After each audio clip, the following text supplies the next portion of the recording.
Hideyoshi Zankichi, an ordinary student constantly haunted by feelings of inferiority, is once again drawn into the world of Medaka Kurokami when he is asked to help the student council, an assembly of people who are anything but normal. From his perspective, Zankichi must struggle to survive amid a storm of ambition, extreme power, and absurd personalities, all while questioning his own worth in the face of Medaka's perfection. This story becomes Zankichi's inner journey, a tale of the courage to confront one's inadequacies and the determination to keep standing beside someone who is too perfect for an unfair world. Medaka was inaugurated as the 98th Student Council President of Hakoniwa High School. During the inauguration ceremony, she delivered a speech in front of all Hakoniwa High School students. In her address, she asked every student to freely share their opinions by submitting them through the suggestion box, encouraging them to write down any problems they were facing. Medaka also promised that she would respond to student concerns at any time throughout the year. She showed complete dedication to her role as student council president of Hakoniwa High School. A student named Han Sode admitted that he was impressed by Medaka's confident attitude during the speech, noting that she clearly seemed accustomed to speaking in front of large crowds. According to Zankichi, Medaka appeared more suited to standing above everyone rather than merely standing in front of them. As widely known, Medaka had won the election with 98% of the votes, leaving no doubt that she was the number one Sasae Izagi. Han Sode then wondered what Zankichi planned to do next and asked whether he would still join the student council. Zankichi refused, explaining that he did not want to be used by Medaka. Suddenly, Medaka forcefully grabbed Zankichi and pulled him away, leaving him completely startled. Habataki was confused by Zankichi's sudden disappearance. Hansode explained that Zankichi was currently with the student council president, which made Habataki curious about the true nature of the relationship between Medaka and Zankichi. Hansode described them as childhood friends who shared a strong and somewhat unhealthy bond. At the same time, Zankichi was with Medaka in the student council room. He questioned why Medaka did not approach him in a more normal way when asking him to come along. Medaka's behavior stemmed from Zankichi repeatedly rejecting her requests in the past. Zankichi admitted that he did not want to be involved in the heavy responsibilities Medaka carried, believing that she never truly considered his feelings or his position. He confessed that he had reached his limit and felt certain that Medaka could handle everything on her own. Medaka then acted in a way that deeply unsettled Zankichi by suddenly invading his personal space and behaving far more intimately than the situation required. She showed no sense of embarrassment, as she viewed their long-standing familiarity as justification. Medaka expressed her desire to always have Zankichi by her side, emphasizing that she relied on him more than anyone else. Medaka then shifted the conversation to the suggestion box, explaining her intention to resolve every problem submitted by the students. She took one letter from the box, which described concerns about the Kendo Hall being occupied by delinquent third-year students. The writer of the suggestion urged the student council to remove them as soon as possible. The Kendo Hall was one of the school's important facilities, a building filled with tradition and history. It had remained in use until the previous year, but the Kendo Club had been disbanded due to a lack of members. As a result, the hall had been left neglected and was now being used by third-year delinquents. Medaka and Zankichi immediately headed to the Kendo Hall, where they encountered a group of third-year delinquents. Medaka explained that she had come in response to a complaint submitted through the suggestion box. The leader of the delinquents, Mahibi, threatened Medaka by pointing a bamboo sword toward her. He showed no concern for Medaka's overwhelming 98% support from the student body, claiming that the remaining 2% belonged to his group. Mahibi was shocked when Medaka effortlessly seized the bamboo sword before he could even perceive her movement. Zankichi recognized the technique Medaka used as a disarming maneuver that was not meant to be used lightly. Frustrated, Mahibi ordered his followers to surround Medaka and Zankichi. Medaka calmly pointed out the numerous rule violations committed by the third-year delinquents, including inappropriate uniforms, excessive accessories, and dyed hair. With astonishing speed, she managed to confiscate all the cigarettes hidden in their pockets. Medaka advised them to quit smoking for the sake of their health. The delinquents were stunned by the speed of her movements, to the point that they believed she was using ninja techniques. In reality, Medaka was not using any special tricks, but rather advanced kendo footwork involving precise entry and retreat movements. At Medaka's level, these techniques appeared almost invisible to untrained eyes. Medaka reprimanded the delinquents for disrespecting and damaging school property. They reacted with resentment, unwilling to accept guidance from her. Medaka then described the delinquents as deeply pitiful, stating that they had tarnished the passion once held by true club members. She concluded that there was a logical explanation behind the unfortunate path they were heading toward, a path filled with misdirection and poor choices. Faced with Medaka's overwhelming presence, the delinquents began to feel insignificant. They admitted that they were nothing more than ordinary troublemakers who played around with wooden swords. The ability Medaka demonstrated at that moment was her talent for overwhelming those she perceived as morally and mentally weaker. She speculated that the third-year delinquents may have been neglected by their parents, failed to find proper guidance from a mentor, or been betrayed by friends in the past. Medaka reassured them that they did not need to worry, as she intended to rehabilitate all of them. She promised to train and guide them onto the true path of the sword. As part of her rehabilitation plan, Medaka subjected them to an intense and demanding training regimen consisting of 1,000 basic strikes. The third-year delinquents were completely unable to resist her authority or skill. After that, Zenkichi had lunch with Hansode in the cafeteria. Hansode felt curious about what was really going on in Zenkichi's head. She wondered why Zenkichi always seemed to get pulled into Medaka's world. Zenkichi explained that Medaka had always been unusual since they were little. He believed that Medaka did not realize that she stood far above everyone else, and because of that, she naturally ended up pushing the people around her to become just as capable as she was. Zenkichi felt sure that Medaka would never fully understand the feelings of people who genuinely tried their best but still failed, or the feelings of someone who felt sad without a clear reason. He was also convinced that the third-year delinquents would not return to the Kendo Hall after what they had gone through with Medaka. Hansode laughed after hearing this. In her view, even though Zenkichi and Medaka had been close for a long time, she believed that Zenkichi did not actually understand Medaka as well as he thought he did. She felt that if Medaka were that easy to understand, then Zenkichi would not have ended up dealing with so many problems. Zenkichi realized that if things did not come to an end soon, he might find himself in serious trouble. Hansode also informed him about the student council position elections that would take place after school. If all the student council positions were filled, then Medaka would no longer be able to pressure Zenkichi to get involved. Meanwhile, Zenkichi remained irritated by Hansode's comment that he did not understand Medaka. He felt that this was unfair since he had been with Medaka since the age of 2, which meant he should understand her better than anyone else. When he entered the Kendo Hall, Zenkichi was shocked to find the place clean and neatly organized. Medaka scolded him for arriving late, as she had been waiting for the third-year delinquents who were also supposed to come for practice. Zenkichi was certain that those delinquents would not show up. He believed they would never open their hearts to Medaka, even though she had cleaned the place, especially since they did not even know her personally. Medaka firmly stated that she was born to help people she did not know, and that she felt at ease once she had done something for others. Zenkichi remarked that if he had been blessed with talents like Medaka's, he might have chosen to live his life the same way. Still, he believed that someday Medaka would suffer if she continued like this, especially because those delinquents were not people who had chosen her, and they were only a small remainder of the student body. Medaka corrected him by saying that they were not a mere percentage, but 8 individuals. She admonished Zenkichi for comparing human beings to numbers or statistics. She then identified them as Mahibi, Hyusei, Mokyu, Mary, Seijaku, Nangi, Zen, and Konki. Medaka did not view those delinquents as outsiders to their school. Zenkichi, however, did not care and immediately left the Kendo Hall. Suddenly, he was taken aback when he saw the third-year delinquents arriving at the Kendo Hall after all. Mahibi stated that even if they were looked down upon by others, they were at least trying to improve themselves and no longer wanted to be seen as worthless. They made it clear to Medaka that they would not give up in the face of her challenge.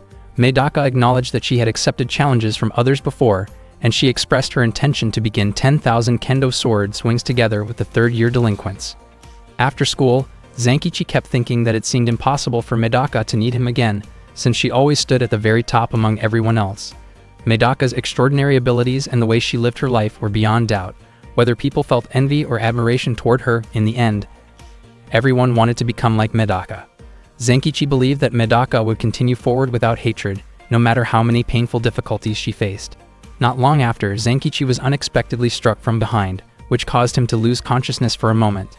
The person responsible was Habataki, who felt confused and frustrated. He had previously asked the student council members to drive the delinquents away, yet instead, the situation had been treated as if it were merely a minor issue that needed cleaning up. Earlier that day, Medaka had been walking toward the student council room to attend a meeting for accepting new student council members. Hansode walked beside her and remarked that it seemed Zenkichi had no interest in joining the student council. Medaka asked whether Hansode was worried about him. Hansode denied it, saying that she knew exactly how capable Medaka was. She was simply curious about who had actually written the complaint regarding the Kendo Hall. Medaka stated that she did not know and did not wish to know. Hansode suspected that Habataki was the one who had submitted the complaint, as she believed he had a bad reputation and a history of problematic behavior during middle school. Unfortunately, Medaka did not pay any attention to that suspicion at all. Meanwhile, Habataki had already taken care of the troublemakers in the kendo hall, leaving Mahibi wondering who Habataki really was. Habataki introduced himself as a serious first-year student who genuinely practiced kendo. He admitted that he was not used to hierarchies or group dynamics. He also explained that he often clashed with seniors or supervising teachers in the past, which usually ended badly, and that was the reason he deliberately chose that school, so he could remain a solo kendo member. He openly stated that he did not like Mahibi and the others being in the kendo hall. Earlier, Mahibi had questioned Medaka about her goal in becoming the student council president. To him, Medaka did not seem like the typical type to hold that position. However, Medaka only wanted to keep looking far ahead into the future. At that moment, Eri had already begun to notice the hard work and dedication shown by Mahibi and the others. Mahibi then stood up and pushed Habataki, unable to accept the way Habataki spoke so carelessly. Mahibi recalled his own childhood as a kendo student, and the memories were not his alone. The others felt the same way, as they had all once dreamed of becoming skilled swordsmen. Habataki arrogantly dismissed them as failures. He prepared to make another move toward them, but Zenkichi suddenly arrived and stopped Habataki's kendo strike. Habataki accused Zenkichi of being in league with Medaka, but Zenkichi denied it. He explained that he had actually planned to let Habataki leave after dealing with the third-year delinquents. Habataki demanded that Zenkichi stop interfering, believing that his own actions were justified. Zenkichi acknowledged that Habataki had done something right, but he believed Medaka had acted even more rightly. Zenkichi was deeply convinced of this because, since the age of 2, he had already seen Medaka's strong sense of justice. He understood Medaka better than anyone else, even when her actions seemed irrational or beyond common sense. Zenkichi fully understood Medaka's noble nature and her desire to help others. He made it clear that he would not forgive anyone who refused to support Medaka's sense of justice. Habataki paid no attention to what Zenkichi said and prepared to attack him. However, Zenkichi moved quickly and struck Habataki, sending him flying and crashing to the ground. The confrontation ended with Habataki realizing just how tough Zenkichi really was. That afternoon, Habataki acknowledged Zenkichi's strength and initially intended to retaliate harshly. At that moment, Medaka appeared behind him and called him out. Habataki was shocked and broke down in tears, believing that Medaka should have been attending a student council meeting. Medaka explained that she had already arranged for Hansode to lead the meeting in her place. Medaka suspected that Zenkichi had already delivered enough consequences to Habataki. She expressed her gratitude, knowing that Zenkichi was the only one who consistently worried about her. Habataki felt as though Medaka was toying with him. Medaka then showed him a letter she had taken from the suggestion box. The letter contained a request from a student asking the student council to correct a classmate with a bad attitude. Habataki immediately realized that Hansode must have written it. Medaka stated that Habataki had been led astray because he lacked love and support. She then gave Habataki a firm punishment to ensure he would reflect on his actions. After the incident, Mahibi and the others resumed practicing kendo together, with the club now operating under Habataki's guidance. Medaka placed flowers as decorations after successfully resolving the student issue. Zenkichi was surprised to see that Medaka also had a gentle, feminine side. Medaka confidently believed that she would never fail, as she always trusted that her room would be filled with flowers. Zenkichi asked whether Medaka could truly manage everything, especially since she had failed to recruit new student council members after leaving the meeting the day before. Medaka brushed it off, explaining that she only wanted to do everything together with Zenkichi. Zenkichi was puzzled by why Medaka always wanted him by her side, considering that he was merely her childhood friend and that others might see him as an outsider. Medaka believed that Zenkichi understood her better than anyone else, and the feeling was mutual. More than that, Zenkichi had been the only one who continued to worry about her from the time she was 2 years old until now. Medaka was convinced that she could help others as long as Zenkichi stayed beside her. Hearing this, Zenkichi asked to join the student council as a member. Nervously but sincerely, he stated that he would help turn the school into a field of flowers by continuing to dedicate himself to supporting the students. Medaka felt genuinely happy that Zenkichi finally accepted the role and thanked him by hugging him tightly. Zenkichi was startled by how affectionate Medaka could be, but he resolved to stay by her side because he truly loved her. Medaka then assigned Zenkichi the position of general assistant, the lowest rank in the student council, and encouraged him to work hard to rise through the ranks. It had already been a week since Zenkichi volunteered to become a member of the student council, yet he still did not feel confident wearing the student council uniform. Zenkichi felt out of place in dark-colored clothing, even though he had deliberately chosen to enroll at Hakoniwa High School. Medaka, on the other hand, thought that Zenkichi actually looked good in darker outfits. Zenkichi was startled when he noticed Medaka suddenly standing behind him. Medaka suggested that he wear a jacket underneath his blazer. Zenkichi followed her suggestion, and it turned out that the jacket really did make him look cooler. Medaka then reminded Zenkichi that his responsibility was to check the suggestion box. That task was considered a top priority for the student council, so Medaka told him not to slack off. One of the requests was signed, and the name written on it was Aria from class 2 to 9. Aria later came to the student council room to meet Medaka. She admitted that she was not sure whether her problem was something that needed to be brought to the student council. Medaka reassured her not to feel hesitant, since she accepted requests from anyone. Zenkichi felt confused seeing Medaka speak so casually to an upperclassman. Aria, meanwhile, was puzzled by Zenkichi wearing a jacket underneath his blazer. Aria explained that she had received a letter demanding that she leave the track and field club, and on top of that, her running shoes had been damaged. She said that she had been selected to represent the school in an upcoming track competition, something that rarely happened for second-year students. She had been extremely happy about it, but 3 days earlier she discovered her damaged shoes along with that letter. Zenkichi asked whether there was anyone Aria suspected. Aria admitted that she did not know, since she kept her shoes in a locker, and anyone could have done it. She also felt that everyone seemed suspicious. Competition for a spot on Hakoniwa High School's main team was incredibly intense, so it was not surprising if others held resentment toward her after she was chosen. Aria had prepared herself mentally for possible backlash, but she never expected it to go that far. She said she could not report it to the coach, and she could not continue training alongside someone who treated her that way. She felt unable to trust anyone. Overwhelmed by stress, Aria broke down and confessed that she had been unable to sleep at night. Medaka told Aria to calm down and promised that she would help bring the situation to an end. She assured Aria that she would uncover who was responsible. Zenkichi never imagined that sports clubs could have such a dark side. From the fact that the trouble involved members of the main team, Medaka concluded that the culprit was most likely a female student. She believed the person had been in the track club for a long time, was talented at running, was a fan of a famous running shoe brand, was left-handed, regularly read the Fuguruma newspaper, and lived in Block 23. Zenkichi was stunned by how specific her deductions were. Medaka explained that the shoes had been damaged with scissors and done carefully, without leaving even a scratch on the logo. From that, she concluded that the culprit liked the shoe brand. The cuts were made with the left hand, and there was also a clipped line from the Fuguruma newspaper attached to the back of the letter. When Zenkichi asked how Medaka knew the culprit lived in Block 23, she explained that newspapers sometimes varied by distribution area depending on the printing day. The newspaper used for the note was from Week 14's edition, which was distributed specifically in Block 23.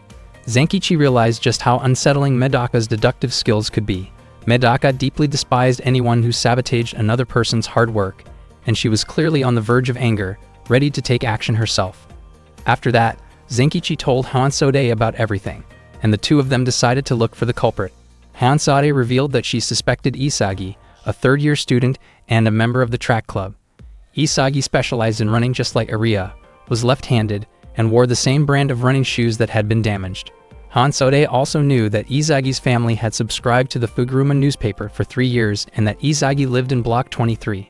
Hearing all of this, Zenkichi was completely bewildered by how Hansode managed to gather such detailed information. Hansade simply told him that he did not need to know. Hansode also knew that Isagi had failed to secure a spot on the main team after Aria was selected.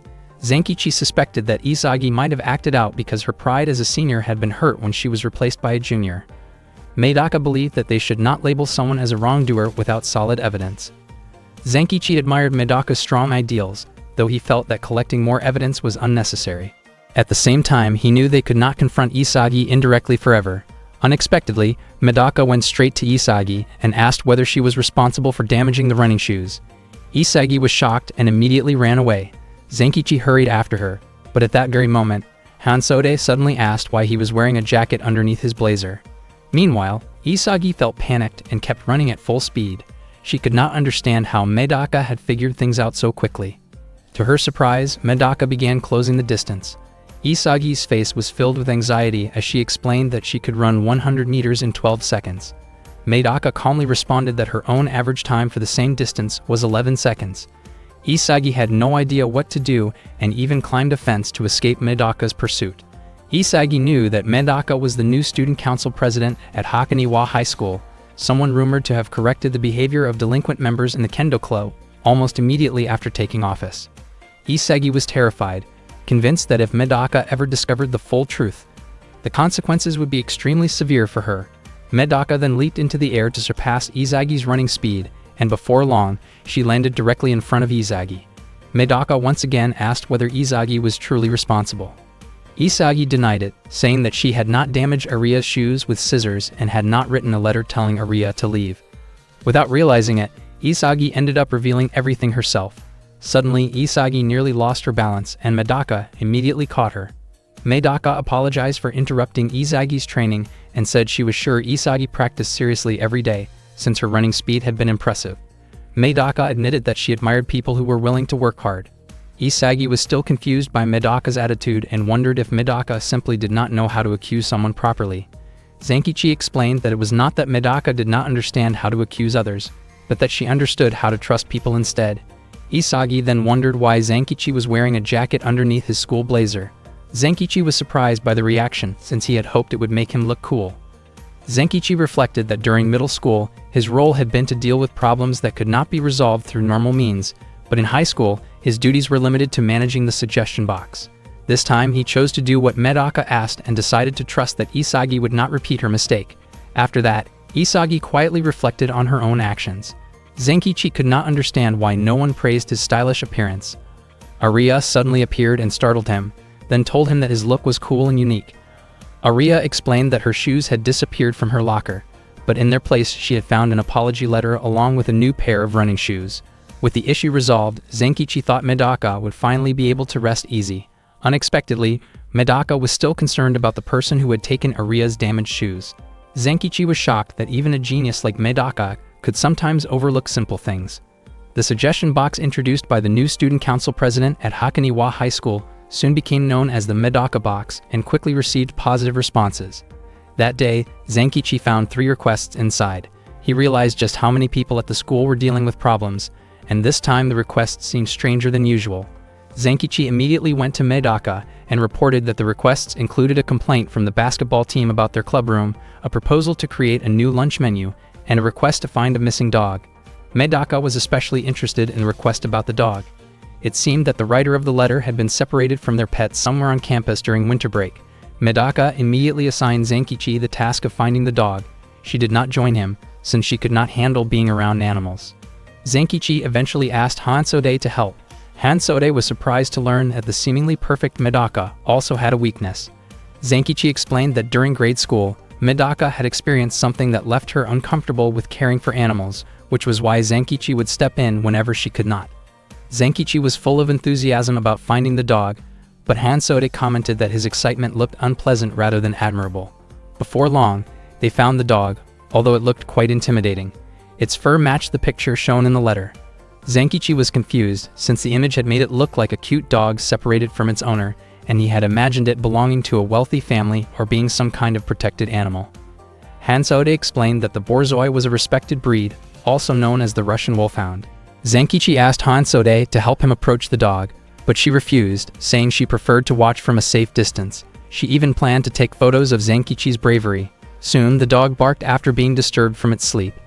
Hansode casually suggested that the barking meant the dog wanted to play. Zenkichi did not believe that interpretation, knowing the dog was simply annoyed at being awakened.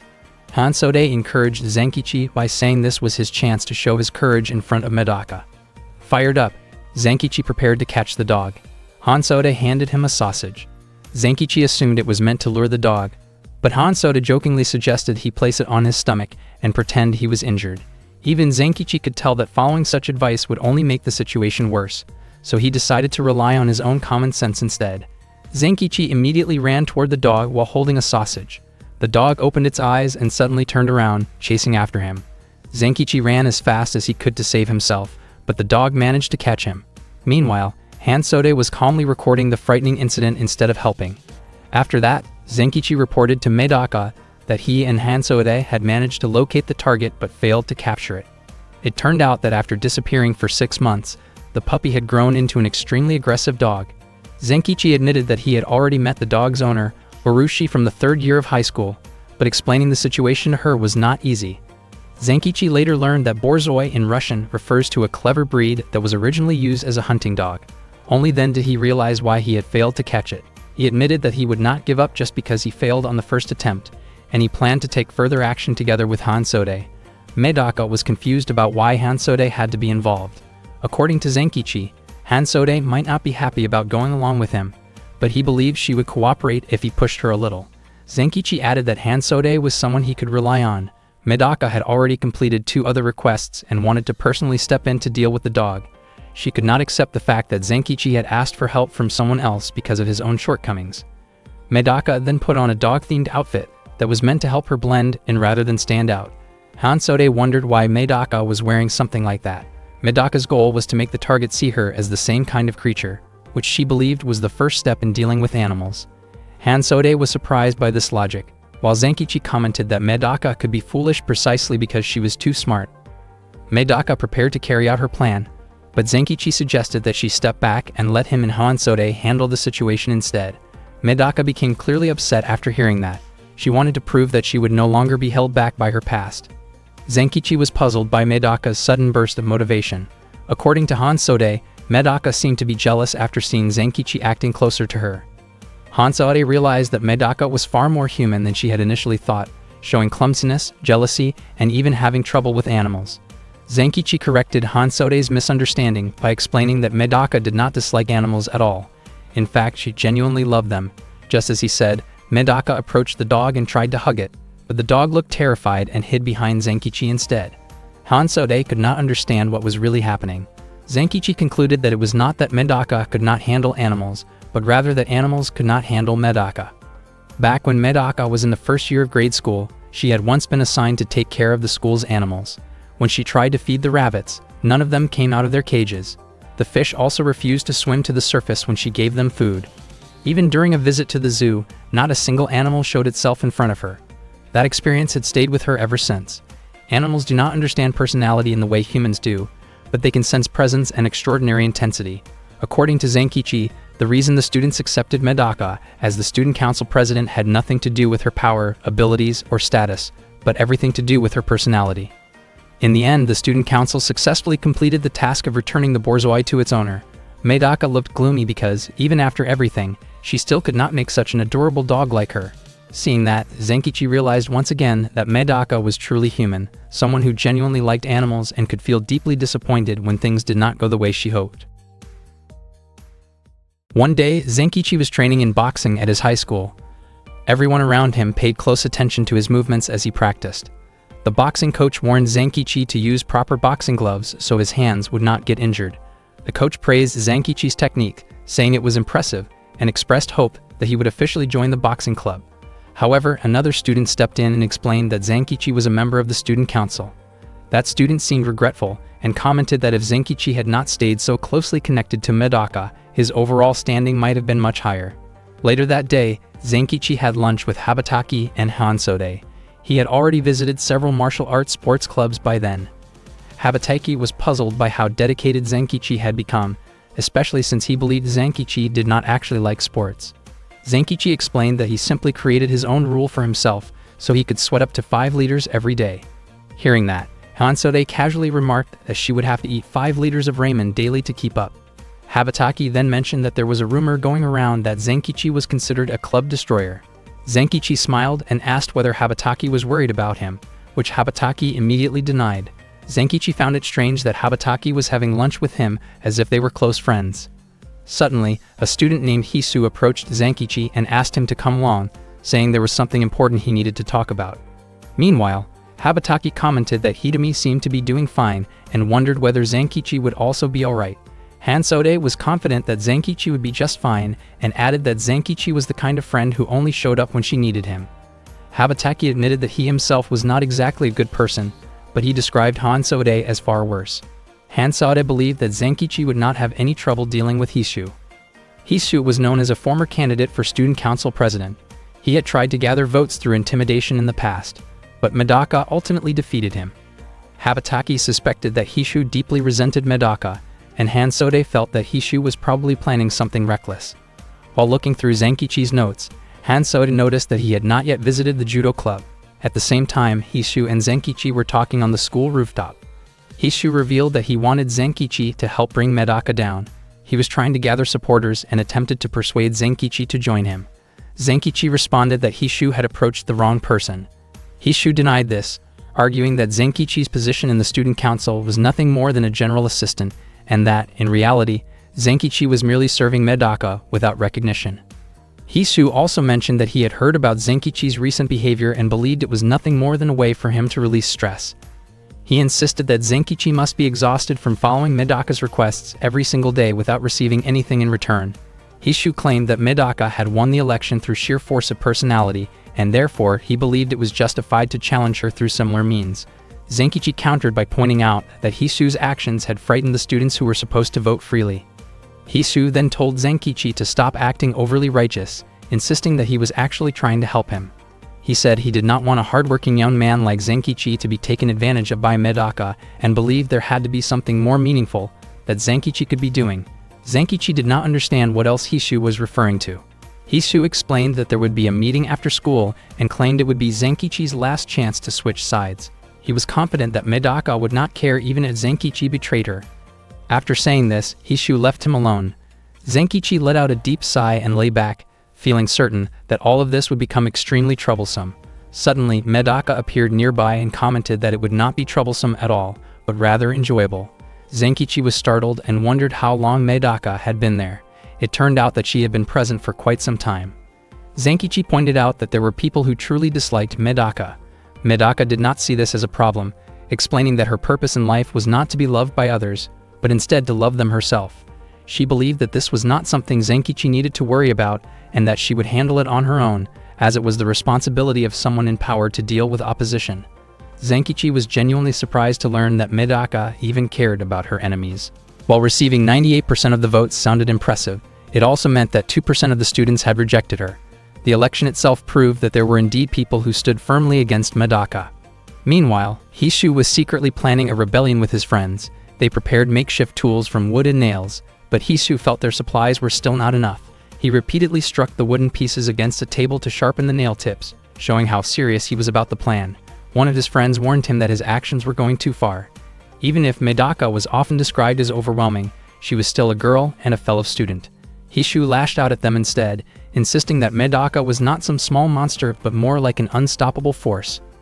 He even demanded to know whether anyone understood Medaka's weaknesses.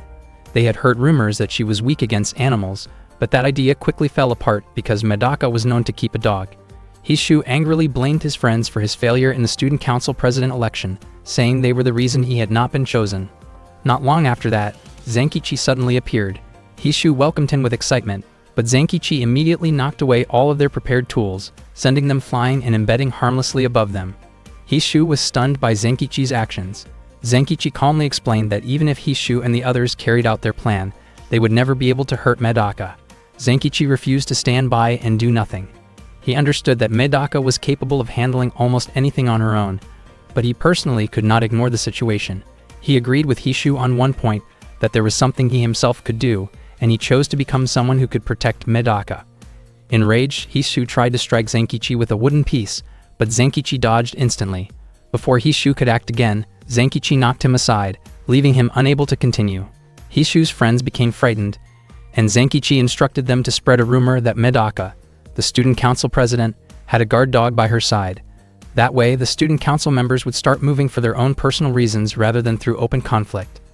Elsewhere, the judo club members were in the middle of their training. They believed that Zenkichi, known for shutting down clubs, would never dare show up there, especially since the judo team was made up of top-level national competitors. One of the members, Nekami, wondered why Zenkichi had been destroying other clubs in the first place. Koki commented that Zenkichi was probably just venting his personal frustration. He added that someone who relied only on physical presence, like Zenkichi, did not belong beside Medaka. Nekami was surprised that Koki spoke so confidently about this. Koki claimed that Zenkichi was insignificant compared to Medaka, whom he saw as something precious to himself. Around the same time, Medaka had prepared a welcoming event for the supposed rebels, but no one showed up. That afternoon, Isagi and Ariya were running toward their training area. Isagi urged Ariya to hurry so they would not be late. Aria was confused because Izagi had waited for her to finish changing earlier and asked why Izagi had been acting so kind to her lately. Izagi brushed it off and ran ahead, but she accidentally collided with Koki as he passed by. Fortunately, Koki caught Izagi before she fell. Izagi was startled to realize that Koki was holding her steady. Koki gently reminded her to be more careful. Izagi apologized and found herself momentarily captivated by Koki's calm presence. After Koki left, Aria came over, and Izagi asked if Aria knew who he was. Aria explained that he was Koki from class 2 to 11, widely known among second-year students as the Prince of Judo. Later that day, Medaka invited Zenkichi to visit the judo club with her. When Zenkichi noticed that Medaka was dressed in an inappropriate and careless way for a public setting, he scolded her and told her to change into proper clothes. Medaka did not understand why he was so upset, as she thought it was harmless, but Zenkichi insisted on basic decency. Around that time, a request arrived in the suggestion box from Nekami, the judo club captain. Zenkichi recognized her as a member of the famous special team, often known for her intense style. Nekami was about to step down from her position and asked the student council to help choose her successor, which meant they had to come in person. Zenkichi realized that this was exactly why he had been avoiding the judo club.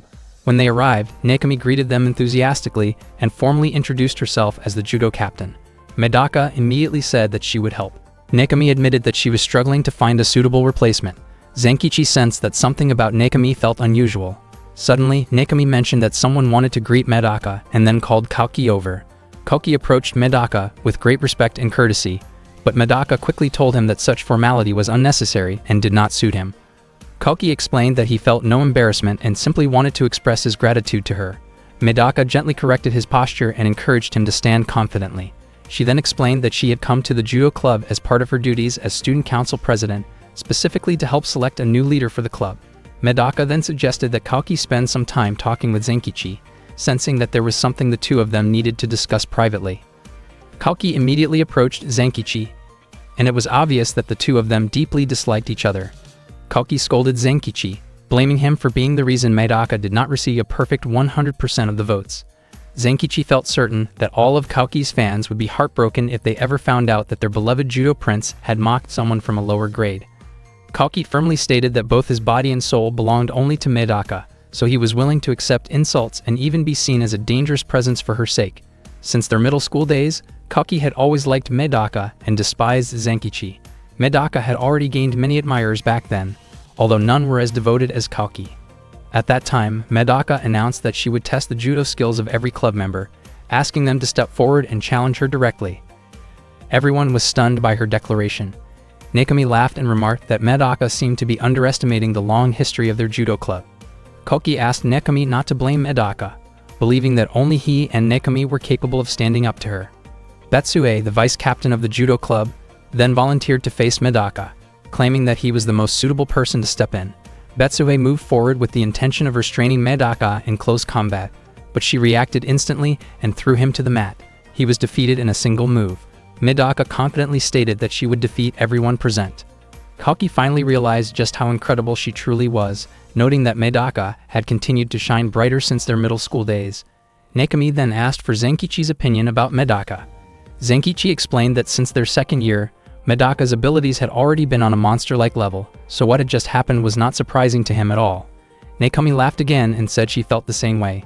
Many people called Medaka a genius monster, but Nekami believed that Medaka was simply doing what she was capable of. To Nekami, what Medaka did was no more impossible than walking on two legs. Instead, Nekami found it remarkable that someone like Zenkichi could keep up with a monster like Medaka. Hearing that, Zenkichi became visibly nervous. He admitted that he had never intended to stay by Medaka's side, but Medaka was the one who kept dragging him along everywhere. He also explained that Medaka was the reason he had been forced to join the student council. From this, Koki concluded that Zenkichi had not joined the student council of his own free will. He then asked whether he could take Zenkichi's position instead, making it clear that he was completely serious. Up until that point, Koki had endured every joke out of respect for Medaka, but he felt that someone like Zenkichi had crossed a line. Koki looked down on Zenkichi, seeing him as someone weak who hid behind others and believing that Zenkichi should learn to stand on his own. Zenkichi strongly rejected that idea, arguing that he was at least capable of protecting Medaka from inappropriate attention. As their argument grew louder, Nakomi stepped in between them and told them to stop fighting, reminding them that they were inside a sacred judo dojo. Nakomi added that although Zenkichi had not destroyed the judo club, she was certain that he had received proper judo training. She suggested that Kaoki and Zenkichi settle their dispute through a judo match. Both of them were shocked by the proposal. Nakomi explained that if Kaoki managed to defeat Zenkichi, the two of them would switch roles. Kaoki would join the student council, while Zenkichi would enter the judo club and take over Nakomi's position as captain. Zenkichi wondered whether this had been Nakomi's intention when she submitted her request in the suggestion box. Nakomi admitted that it was, adding that she genuinely admired men who fought with determination like Zenkichi. Zenkichi was left stunned by her words. Meanwhile, Medaka had already defeated every remaining member of the judo club. That day, Zenkichi was set to compete in a judo match against Kaoki. Nakomi explained that the match would follow Kaoki's team's standard judo rules, with no time limit. The scoring system was 10 points to 1, meaning that if Zenkichi managed to earn a single point before Kaoki reached 10 points, then Sasae would be considered the winner. Kaoki mentioned that he respected Zenkichi for not running away, comparing him to a creature that stubbornly held its ground, even though he believed that insects were never meant to have tails in the first place. Zenkichi responded by implying that Kaoki should have been honest from the beginning about wanting to run freely like an ant. Medaka then stated that the student council would never run away because the student council accepted every request and challenge regardless of the purpose, circumstances, difficulties, or reasons behind them. According to her, that was simply how the Hakoniwa High School Student Council carried out its responsibilities. Medaka warned Zenkichi that he was not allowed to lose and was not allowed to run away either. Nakomi laughed at that remark and commented that the student council president could be quite strict when she wanted to be. Nakomi then told Zenkichi to follow her final instruction, expressing strong confidence that Kaoki would eventually join the student council while Zenkichi would end up joining the judo club. After Nakomi gave the signal, the match officially began. Zenkichi quickly realized that Kaoki was part of a special team as an elite judo athlete, which meant Kaoki could not be defeated using ordinary methods. Because of that, Zenkichi planned to end the match as quickly as possible and launched his first attack. Unfortunately, before his move even reached Kaoki, Kaoki swiftly threw Zenkichi to the mat. Kaoki acknowledged that he did not mean to dismiss Zenkichi's efforts. On the contrary, he respected Zenkichi for continuing to challenge him, even if that determination only amounted to effort rather than results. Kaoki then told Zenkichi to stand up again, stating that he still needed 9 more points. He was determined to overwhelm Zenkichi in front of Medaka and force a clear defeat. Nakomi observed that Kaoki seemed extremely energized. In her view, if Kaoki ever got the chance to counterattack, he would be capable of defeating almost anyone. She also remarked that watching a judo genius was not very interesting to her.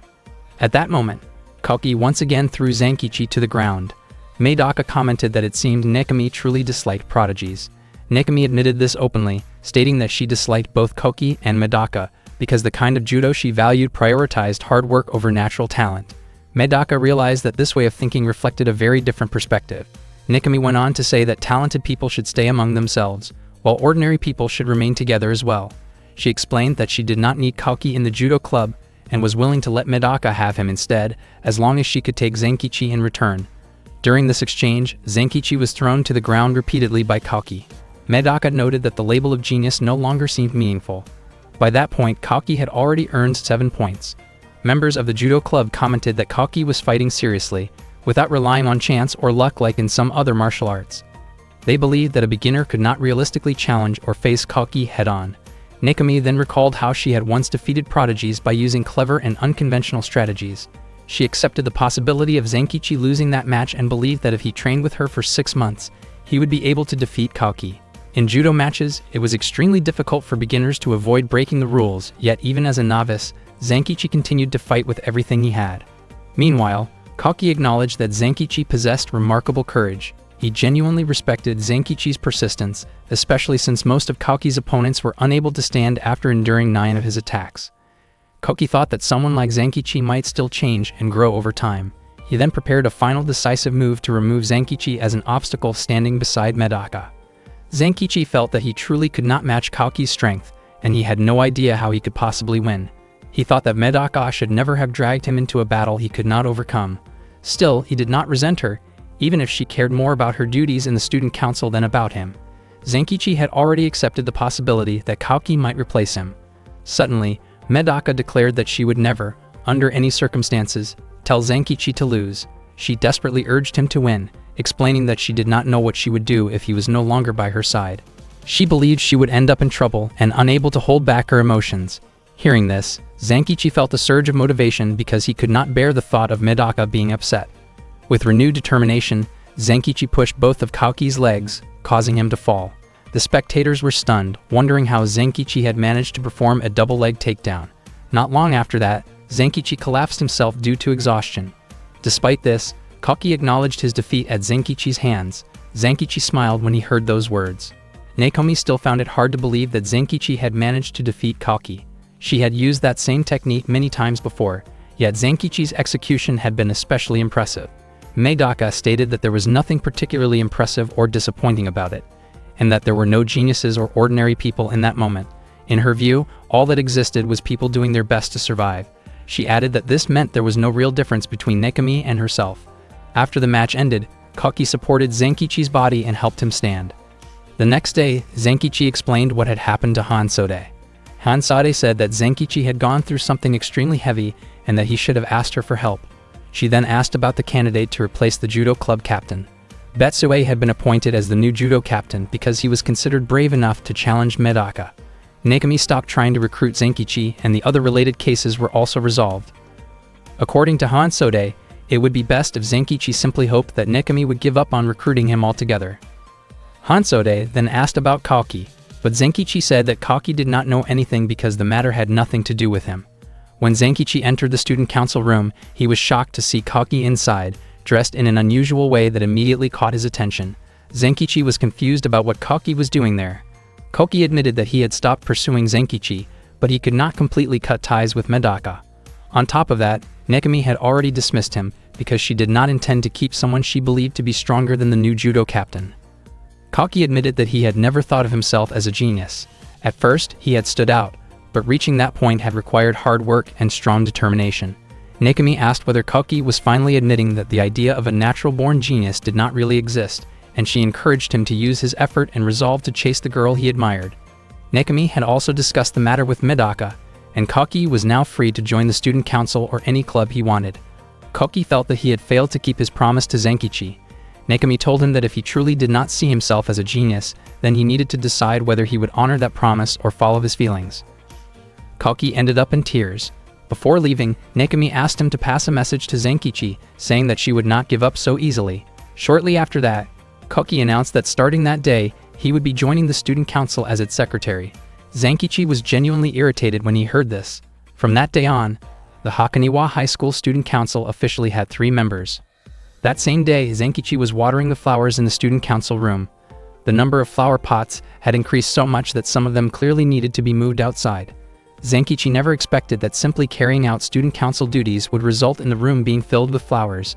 He admitted to himself that Medaka really could turn the entire school into a field of blossoms. Not long after, Kaoki arrived at the student council room and greeted Zankichi. Kaoki used to see Zankichi as a dangerous presence, but after watching him carefully tend to the flowers, he now thought of him as someone surprisingly beneficial. Zankichi was puzzled by Kaoki's choice of outfit. Kaoki smiled and explained that he was following Medaka's example in every way, including adopting a bold and unconventional style. Zankichi was left completely stunned by that reasoning. Kaoki then wondered why Medaka had not arrived yet. It turned out that Medaka had gone out to pick up the person responsible for managing the suggestion boxes. Zankichi admitted that student council duties felt overwhelmingly demanding, so he told Kaoki that he should say so if he ever wanted to resign. Kaoki, however, made it clear that quitting was not an option for him. Later, Medaka invited Kana, a third-year student, to explain her request. At that moment, Zankichi found his attention drifting to Medaka's summer uniform. Kana explained that she simply hoped Medaka would write a letter for her. She had been captivated by the beautiful handwriting on the posters Medaka created. Zankichi acknowledged that Medaka's handwriting was indeed famous. Back in 3rd grade at grade school, Medaka had studied under a renowned calligrapher, although that teacher had been forced to resign after only 3 months. Kana admitted that she struggled with poor handwriting and wanted Medaka to write the letter on her behalf. Medaka did not mind helping, but she assigned Kaoki to take on the task and asked him to handle it with full responsibility. Kaoki promised that he would do so. After reading Kana's written request, Zankichi agreed that her handwriting was far from neat. He believed there would be no problem if Kaoki handled the task, but Medaka pointed out that the real issue was that it seemed too easy. Kana then shyly admitted that she wanted Kalki to write a love letter for her. She realized that it might seem strange, especially since she was known as a tomboy, but she had still fallen in love. This reminded Kalki of how Medaka had never responded to his own confession. Even so, he promised to help Kana and said he would create something wonderful that could win over anyone's heart. Kana was shocked by his confidence and decided to rely on him completely. Meanwhile, Zenkichi was spending time with Hansode in the school's back courtyard. Hansode explained that Kana was famous for being a tough, tomboyish girl. She would rather leave a classroom through a window than take the stairs, and if something got in her way, she would not hesitate to break through it. Zenkichi commented that this sounded less like toughness and more like recklessness. Hansode admitted that she did not know how good Kalki's handwriting really was, but she was certain it would not match Medaka's. She wondered why Medaka had entrusted the task to Kalki. Hansode understood that Medaka might simply want Kalki to gain experience, but she felt that Kana was being used as a test subject, which seemed out of character for someone who usually cared so deeply about others. Zenkichi admitted that Hansode had a point, but he believed that Medaka would never stop giving new members opportunities to grow. He was convinced that Medaka would not recruit anyone who would hinder her work. At the same time, he believed that while Medaka would always help those who were facing problems, she would not step in to save those who refused to stand up for themselves. Not long after that, Kalki handed over the love letter he had written to Medaka, so she could review it again. He explained that it had been a difficult assignment, since it was his first time writing a romantic letter from a woman's point of view, but he still believed the letter turned out beautifully. Medaka asked whether Kalki had written the contents himself. He admitted that he had and then asked for her opinion, since he planned to give the letter to Kana soon. Medaka questioned whether Kana's goal was simply to pass along words or to express genuine feelings, and if Kalki had used his own wording, whose feelings were actually being conveyed. She clarified that there was no misunderstanding involved, because Kana had not asked for help, but made a request instead, which created a problem that did not need to exist in the first place. Medaka had expected Kalki to provide guidance, but instead she felt let down. She then told him that she no longer needed his help. Kalki was shocked to hear that. Zenkichi later woke up and told Kalki not to dwell on it too much. In his view, Kalki was not wrong, it was just that Medaka was always right. Kalki said that he had not failed yet, and that he would not give up over just 1 or 2 rejections. Zenkichi was genuinely impressed by that determination. Kalki then went to see Kana, carrying a large stack of books. He wanted to help her express her feelings until they were accepted. Kana said that she had not asked for that kind of help, but Kalki replied that the student council's duty was to help everyone. He explained that a love letter had to come from one's own emotions and personal choice of words. Kana said that if she were capable of doing that, she would have written it herself from the start. Kalki encouraged Kana to practice so she could write it on her own. He told her to rely on her own feelings and to take responsibility for making her wishes come true. He shared that he himself had never given up on the girl he admired for 10 years. Kalki stayed by Kana's side, teaching her patiently until her writing truly reflected what she felt inside. For an entire week, Kalki continued guiding her, and in the end, Kana finally managed to write her own letter for the person she loved. The result of that heartfelt effort, born from persistence, exhaustion, and sincere emotion, was kept private out of respect for personal boundaries. Medaka praised Kalki for his excellent work. Kalki responded that he had simply done what he was supposed to do. Medaka told him not to downplay his success. She then gently patted his head as a sign of appreciation for carrying out his responsibilities so well. Kalki became extremely flustered and even shed quiet tears of emotion when he saw Medaka smile and express her gratitude. Zenkichi felt awkward watching the two of them together. That was Medaka's vision of a school, one where blooming fields of flowers seemed to spread quietly behind the student council room. Hakoniwa High School puts a strong emphasis on student independence, and the student council carries a wide range of responsibilities. On that particular day, the council workload was overwhelming. Zenkichi and Kalki were completely exhausted, and Kalki even felt like quitting. However, Zenkichi made it clear that Kalki could not simply walk away. Kalki admitted that Medaka was truly amazing, since she handled work that was 10 times heavier than what he and Zenkichi were dealing with. Medaka brushed off Kalki's praise, explaining that she also felt buried under piles of documents. Medaka pointed out that the main issue was that all school clubs had finished recruiting members and had already started their activities, yet there were countless requests related to budget allocations. Zenkichi observed that it seemed like the student council did not really need a vice president as much as it needed a treasurer. Kalki, who used to be part of the judo club, shared his perspective by saying that every single yen in the budget mattered, and he understood why each club wanted an increase. Zenkichi remarked that Hakoniwa High School had far too many extracurricular activities, ranging from an archery club to a bowling club and even a bobsled club. He genuinely wondered what the school leadership was trying to achieve with such variety. Medaka explained that there were strict limits on budget submissions. If the funds were divided evenly, each club would only receive a trivial amount, and that kind of solution would clearly be unfair. Zenkichi reflected on how Medaka had essentially lived in her own world. Back when she was in her first year of middle school, she had solved the most difficult math problem ever recorded, a puzzle known as the jugular problem. As a reward, she received an enormous sum of money. Ironically, that history made Medaka poorly suited to act as a treasurer, since she herself had a complicated relationship with money. Kalki then suggested an idea of giving all the funds to a single club. His own role would be to plan an inter-club competition. At its core, the event would function as a social activity, but the allocated budget could be awarded to the winning club.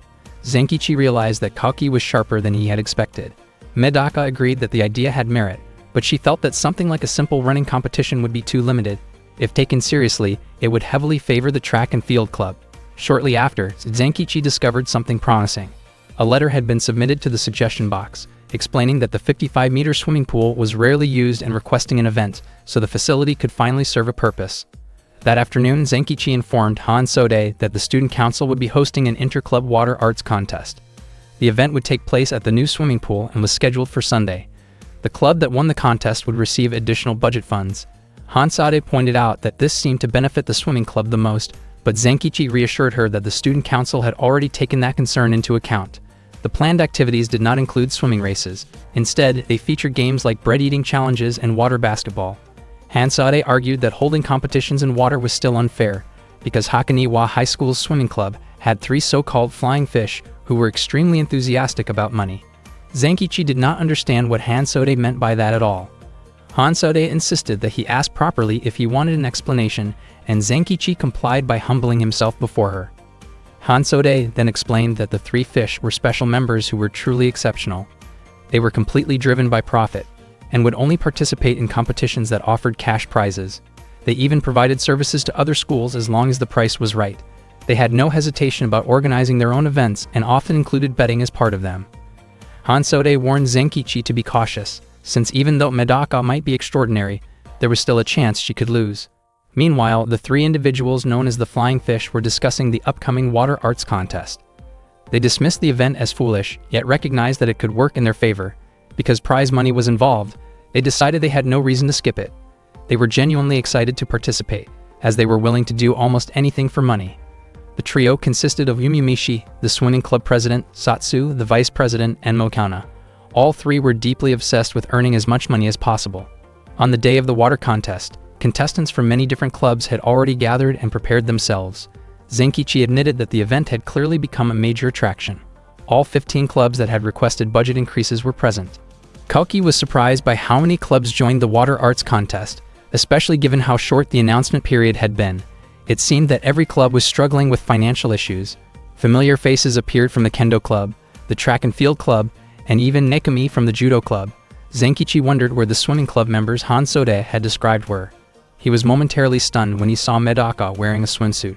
Not long after, Medaka delivered an opening address before the contest began. She expressed the idea that while the saying about not working and not eating failed to capture the true nature of human thinking, it was still fair to say that those who worked would earn their food. She encouraged everyone to give their best and aim for the prize. After that, Zenkichi explained the rules. The match was divided into 4 rounds, and whichever club earned the highest total score would be declared the winner. There were 3 basic rules in the contest. First, each club could only send 3 members, and they had to work together as a team. Second, the male students would be given a handicap. Since all participants in every contest were mixed, all male students would wear flotation devices on their arms to keep the competition fair. Before Zenkichi could explain the 3rd rule, Medaka asked him to hand over the microphone. Medaka explained that the contest was meant to motivate everyone. She believed many people would feel disappointed if only the winning club received a reward. She wanted everyone to stay excited and enthusiastic about participating, and she also wanted everyone to have fun. Because of that, she had prepared a bonus rule to make the event even more exciting. Medaka announced that the student council would also take part in the water arts contest. If any club managed to outperform the student council, she would triple the prize, with extra money coming directly from her own pocket. The contestants were thrilled when they heard this and became even more fired up to give it their all. Unfortunately, Zenkichi and Kaki did not share that excitement. They could not believe they also had to participate, especially since they had tried to stop this from happening earlier. Nekami grew even more energized and felt confident that the water arts contest would be a lot of fun. Medaka then officially opened the event. The first competition to be held was water basketball. Zenkichi honestly could not wrap his head around it. He had assumed the contest would be relatively calm, but after hearing Hansode mention something about 3 flying fish, he began to feel uneasy. Before long, the baskets emerged from the pool. At that moment, Mokana asked whether Satsu was ready for the water basketball game.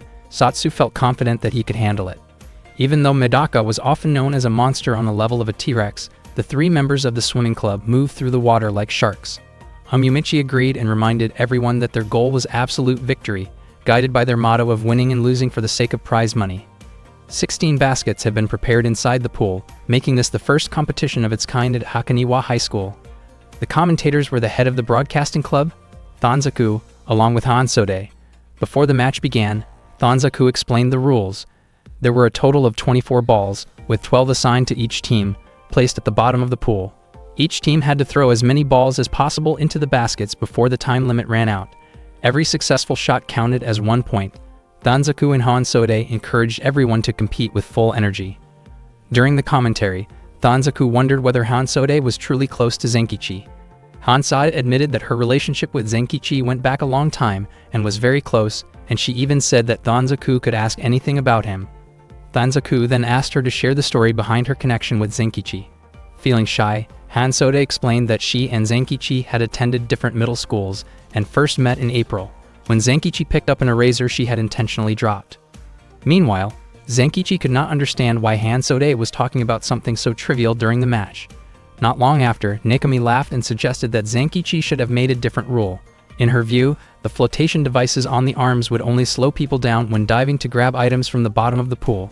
Zenkichi explained that the flotation devices were meant to give other students an advantage. He emphasized that Nekami was the only one whose team consisted entirely of girls, simply because she did not want any handicaps. Even though Nekami was no longer the captain, she clearly had no intention of giving up her reputation as a troublemaker. Kaki was genuinely confused about why Nekami was not embarrassed to openly admit to bending the rules. Medaka did not mind if Nekami wanted to rely on underhanded tactics, but Medaka intended to use her own methods as well. She was confident that the match would turn into an exciting showdown.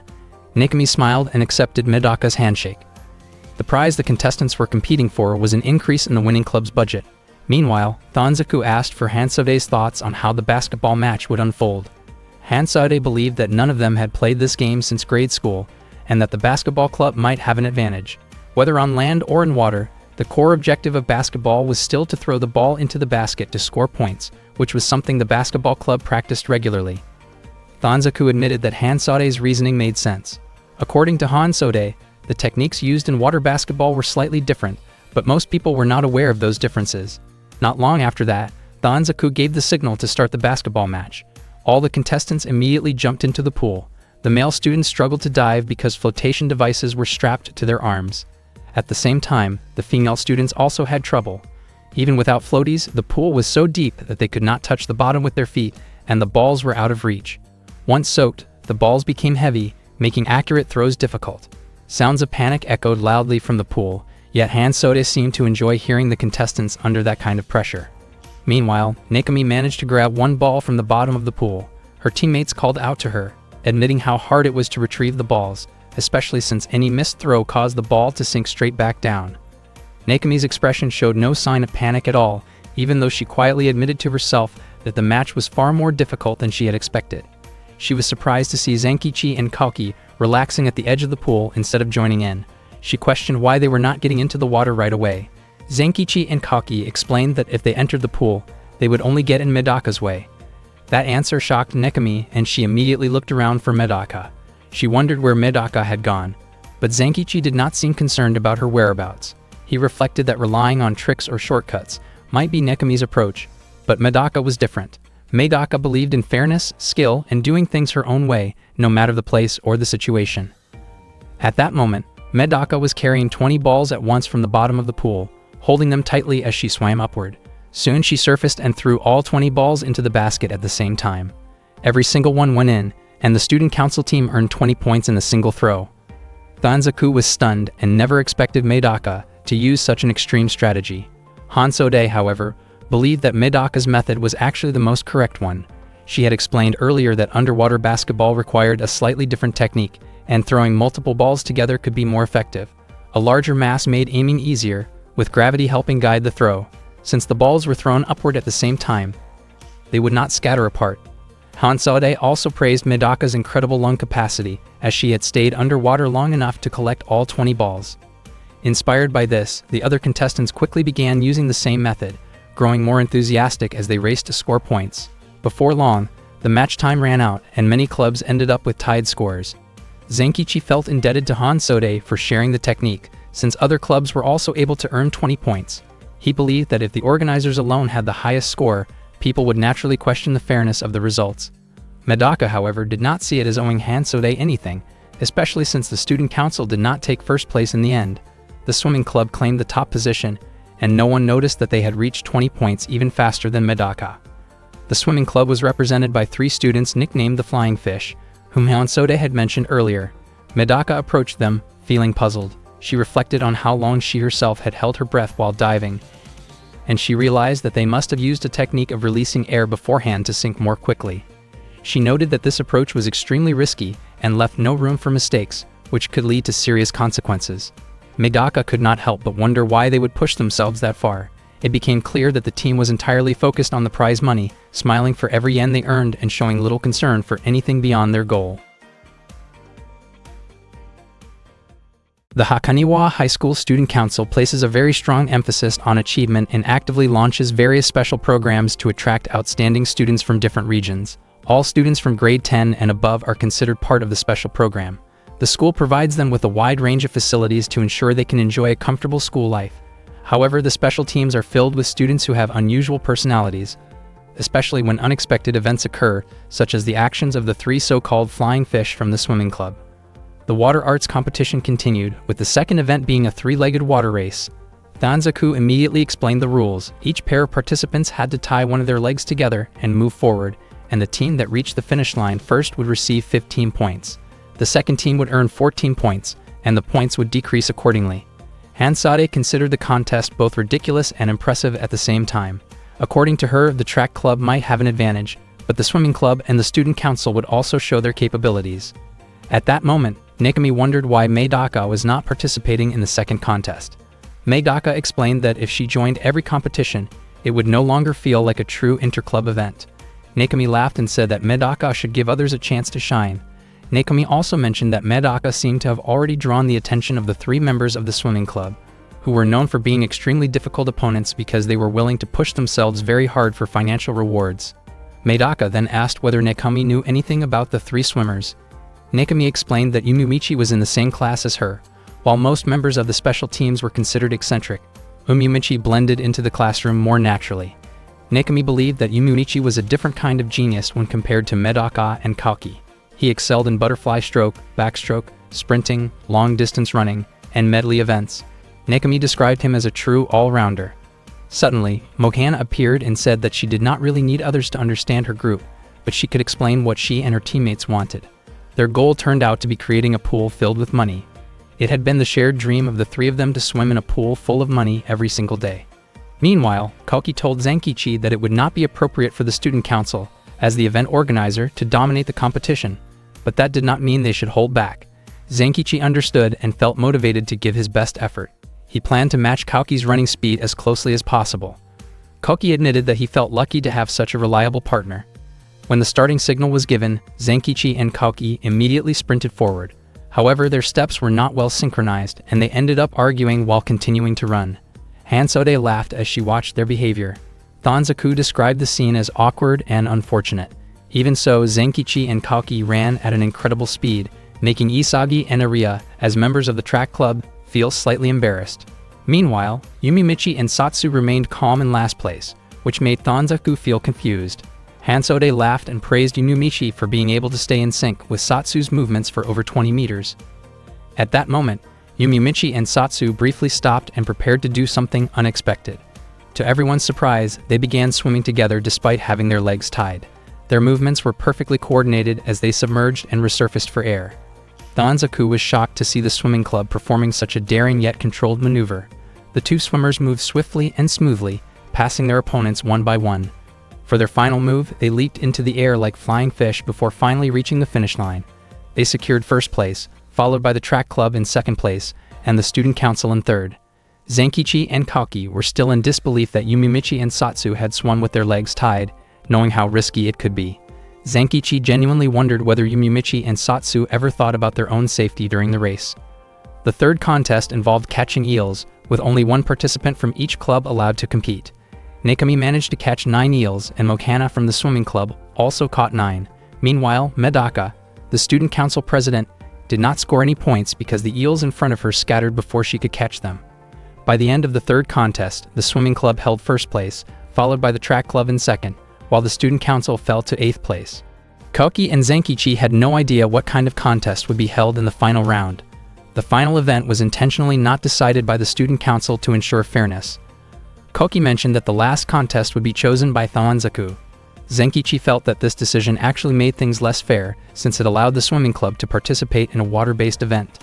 Suddenly, the 3 members of the swimming club approached them. Satsu laughed and said that he had hoped the student council would be more intense. He felt very confident that his club would take all the prizes.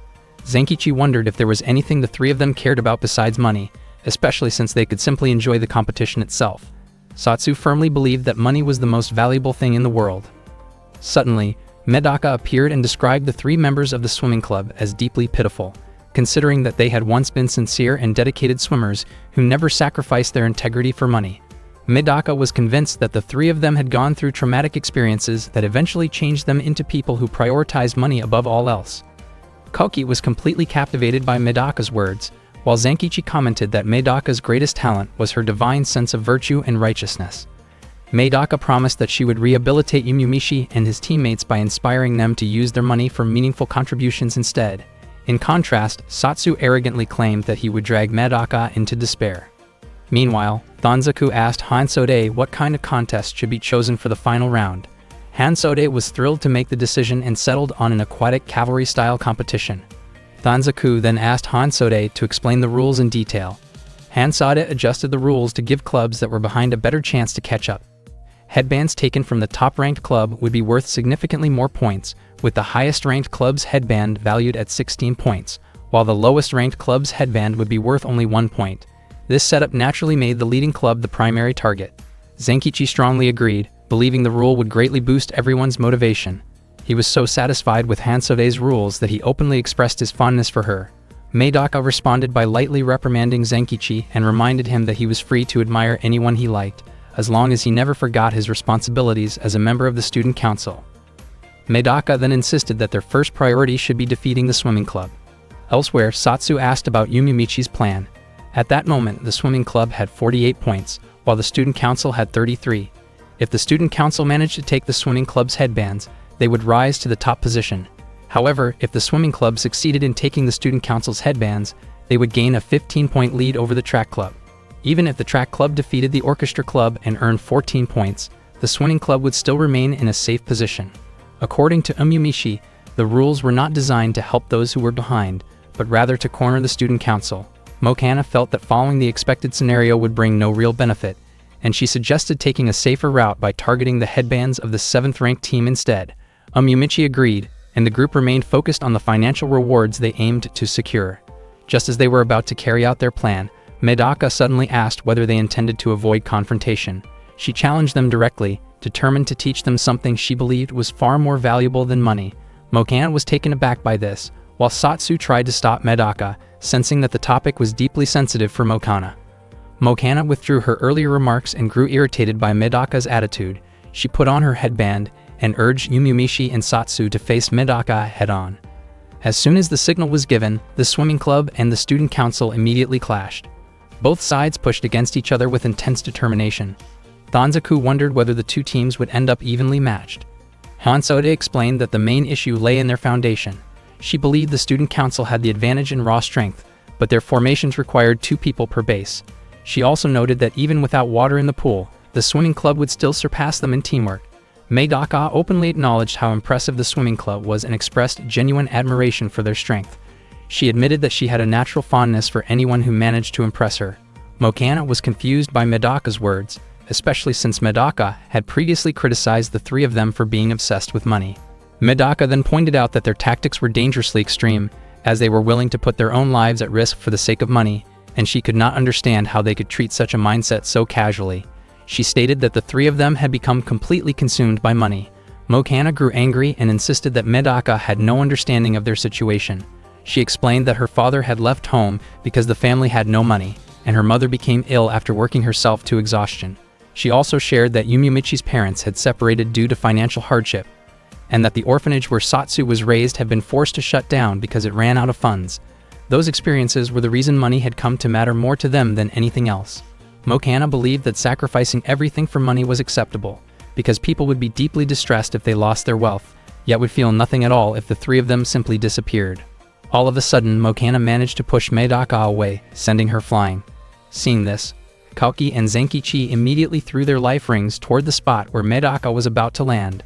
Yumiumichi felt confident that Medaka's fall would secure their victory in the contest, and that no one would be able to beat them after that. Unexpectedly, Medaka stood firmly on top of one of the life rings. She stated that even if Yumiumichi and the others were living lives that felt like hell, that was still not a reason to throw those lives away, and she considered the three of them to have made a costly mistake. Medaka also mentioned that Mokana had completely provoked her anger.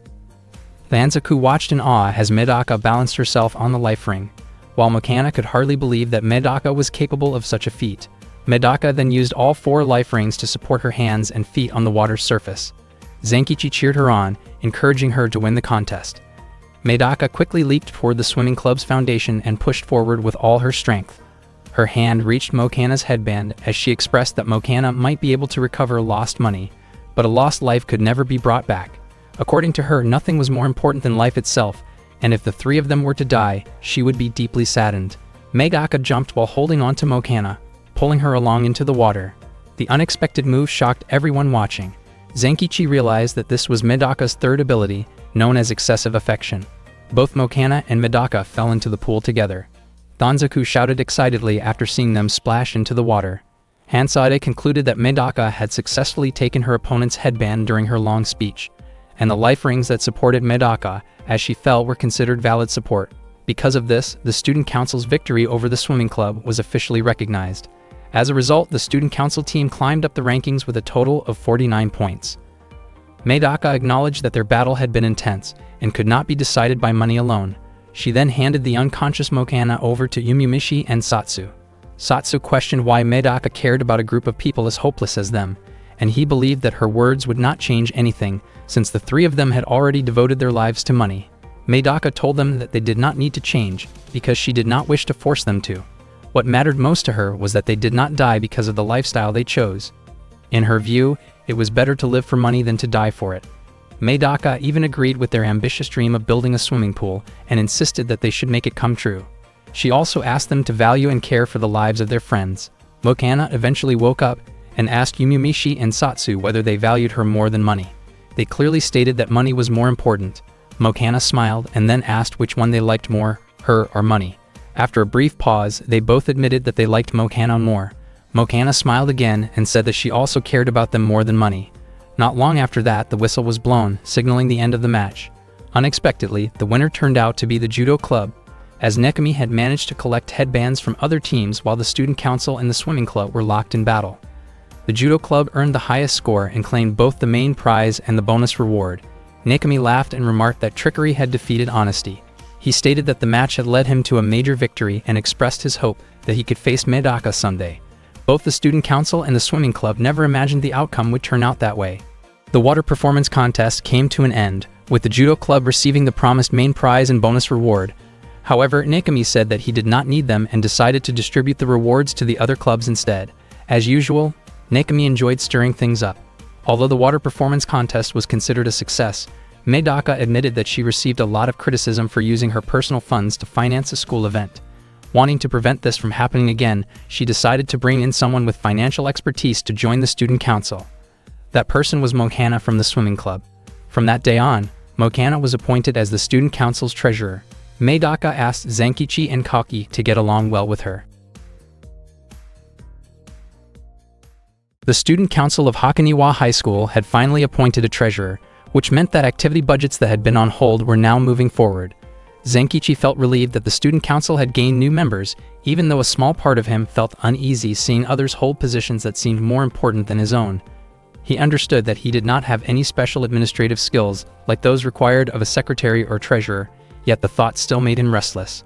When Zenkichi opened the door to the student council room, he was caught off guard by Mokana, who happened to be in the middle of changing her clothes. Mokana immediately turned red with embarrassment. Overwhelmed by shock and frustration, she reacted strongly and demanded compensation from Zenkichi for what she believed was an invasion of her privacy. Zenkichi could not understand why Mokana, after causing such a commotion, was still insisting on payment. He firmly refused, arguing that it was her own mistake for not locking the door, and he also made it clear that he had never intended to see her in that situation.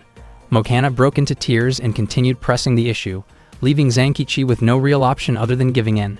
Once she received the money, her mood instantly improved, which made Zenkichi quietly judge her behavior as shallow. Mokana was the student council treasurer and a member of the special class 1-1. She was the star athlete of the swimming club and known for her outstanding talent. Her role in the student council was specifically focused on handling financial matters.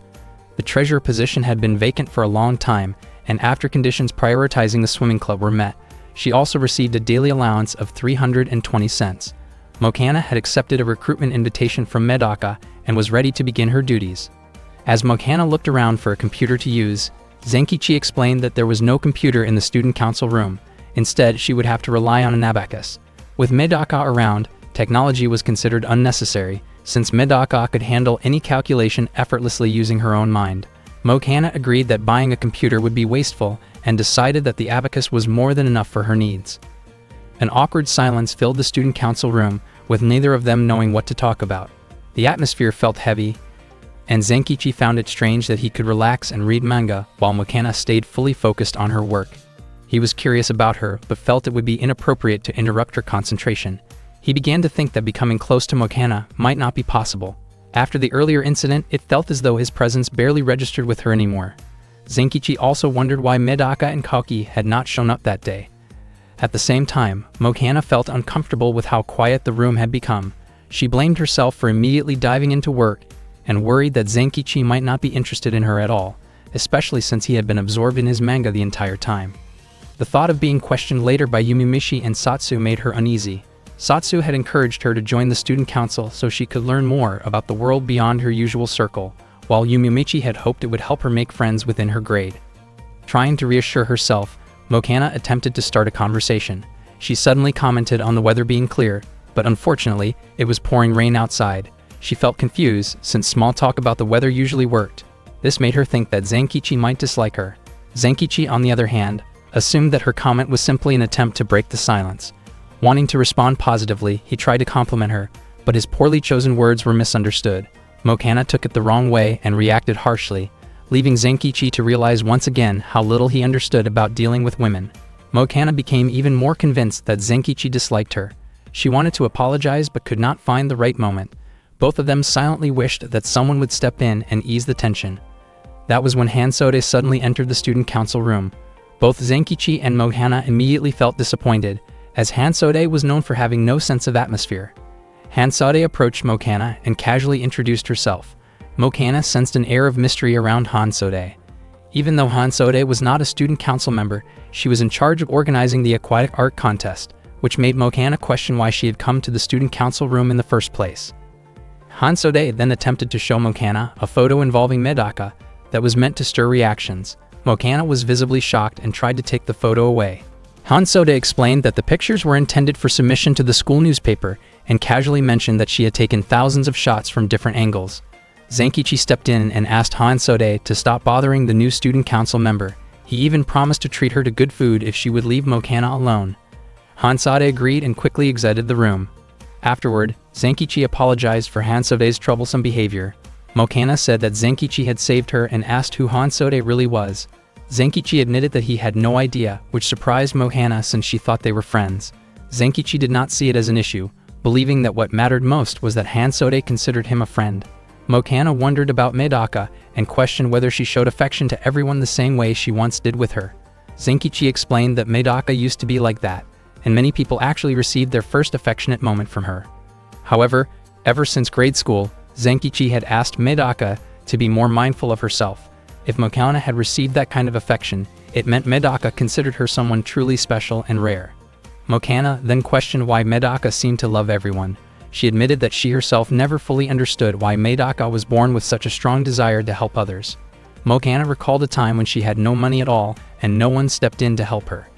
Even her friends eventually walked away. She did not feel resentment, believing that the world naturally works through giving and receiving. Still, she felt that she had nothing to offer in return to those who stayed close to her. Zenkichi asked whether Mokana could say the same about her relationship with Yumimichi and Satsu, questioning whether those bonds were also built on mutual give and take. Mokana firmly stated that Yumimichi and Satsu were different because they felt like family to her. It felt natural for her to care about them deeply. Zenkichi pointed out that Medaka was actually the same, as she viewed everyone on Earth as part of her family. Because of that, Medaka could not simply stop caring about Mokana. Earlier, Medaka had noticed Mokana pacing back and forth in front of the suggestion box.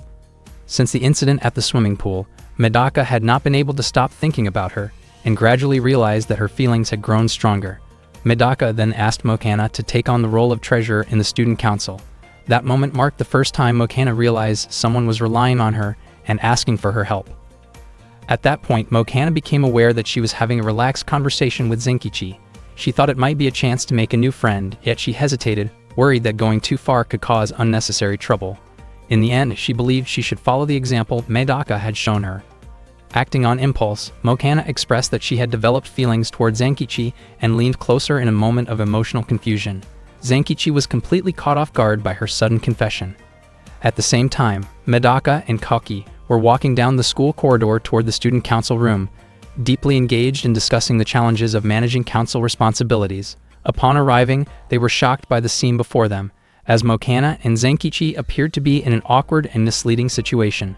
Medaka remarked that young people were free to explore their feelings, but they should at least choose a more appropriate place or ensure privacy. Koki could not understand why Zenkichi would even end up in such a situation inside the student council room. Zenkichi insisted that they had misunderstood everything and claimed he did not need their advice. On another day, Kizashi, a first-year student from the art club, asked Medaka to become his model. He proudly described himself as an artist seeking inspiration. Medaka agreed to help and allowed Kizashi to portray her based on his imagination, maintaining a respectful and professional atmosphere. Her presence was so striking that Koki described her as looking like a goddess. Zenkichi, however, could not understand why someone so divine would pose with such intensity and confidence. Kizashi explained that the theme of his upcoming piece was a seaside goddess, which required someone with Medaka's presence. As a member of a special art team, Kizashi was preparing a piece for an upcoming competition. He struggled to find the right theme and failed several times until he once again found inspiration in Medaka. Medaka accepted his request without hesitation and fully committed to helping him as a model. Meanwhile, Zenkichi felt uncomfortable watching Koki's overly excited reaction. Unfortunately, things did not go as planned. Kizashi eventually admitted that he could not finish the painting. Zenkichi picked up the sketch Kizashi had dropped and commented that it was well done, though Koki felt it failed to capture Medaka's true beauty. In his view, true art should go beyond reality rather than simply copying it. Kizashi agreed, stating that an exact replica could easily be achieved with a photograph. As an artist, he believed his work needed to surpass reality itself. In the end, Kizashi confessed that Medaka's beauty was simply too perfect to be transformed into art. Medaka felt deeply disappointed, and Zenkichi scolded Kizashi for carelessly hurting her feelings after earnestly asking her to be his model in the first place. Kizashi defended his attitude by claiming that artists must follow their instincts freely, believing that without such freedom, true art could not exist. Zenkichi asked Koki what they were supposed to do next. Koki felt that there was nothing Zenkichi needed to do, and if Medaka was not the right fit, then they simply had to look for another model. Later that day, Zenkichi approached Isagi and offered her the role of a swimwear model. Isagi firmly refused. Zenkichi then asked her to reconsider and hinted that he might reveal Isagi's past misbehavior if she did not think it over. Isagi was confused by how shy Zenkichi looked despite trying to pressure her. Zenkichi explained that only Isagi could do it, believing that her well-trained physique, shaped through sports, would carry strong artistic value. Isagi became flustered after hearing that praise, and in the end, she agreed to help. Unexpectedly, Kauki had also found another model and brought Nakomi with him. Kauki and Zenkichi continued to argue, each fully convinced that the model he had brought was the best choice. Kizashi expressed deep gratitude to both Izagi and Nakomi and promised to create a true masterpiece. They soon prepared themselves to pose for him, ready for the painting process. However, disappointment struck once again, just like what Medaka had experienced earlier. Kauki grew increasingly frustrated as Kizashi became more unpredictable. From Kizashi's perspective, art should never be created through fear, and he honestly admitted that Izagi and Nakomi intimidated him. Zenkichi and Kauki discussed whether they needed to search for yet another model, but suddenly Kizashi became completely captivated by Mokana, standing in front of him, and asked her to become his model. Mokana immediately refused. Zenkichi was certain she would turn him down after witnessing what had happened before. Kizashi then offered Mokana a generous payment if she was willing to help. Upon hearing that, Mokana quickly agreed. Kauki was surprised by how considerate Kizashi seemed toward Mokana. However, to everyone's shock, Kizashi canceled the idea himself, explaining that Mokana resembled a poolside goddess rather than the beach-inspired figure he was seeking. Mokana was clearly disappointed after realizing she would not receive the promised payment. Zenkichi once again asked Kauki what they should do next, and Kauki felt that the student council had failed in their mission. Suddenly, Medaka stood up and urged them not to give up so quickly. Kauki and Zenkichi asked if Medaka was truly okay. Medaka explained that inspiration meant creating bolder, fresher ideas and reminded them that the Hakoniwa High School Student Council still had 2 members left. Kauki and Zenkichi then stepped forward to help by posing themselves. To their surprise, Kizashi's brush began moving wildly, driven by intense focus. He kept painting, but before long, he discarded the canvas, unable to define what the artwork was becoming. Medaka described him as someone overwhelmed by creative waves. She realized that they had truly run out of ideas. Izagi commented that Kizashi's self-centered approach had gone too far.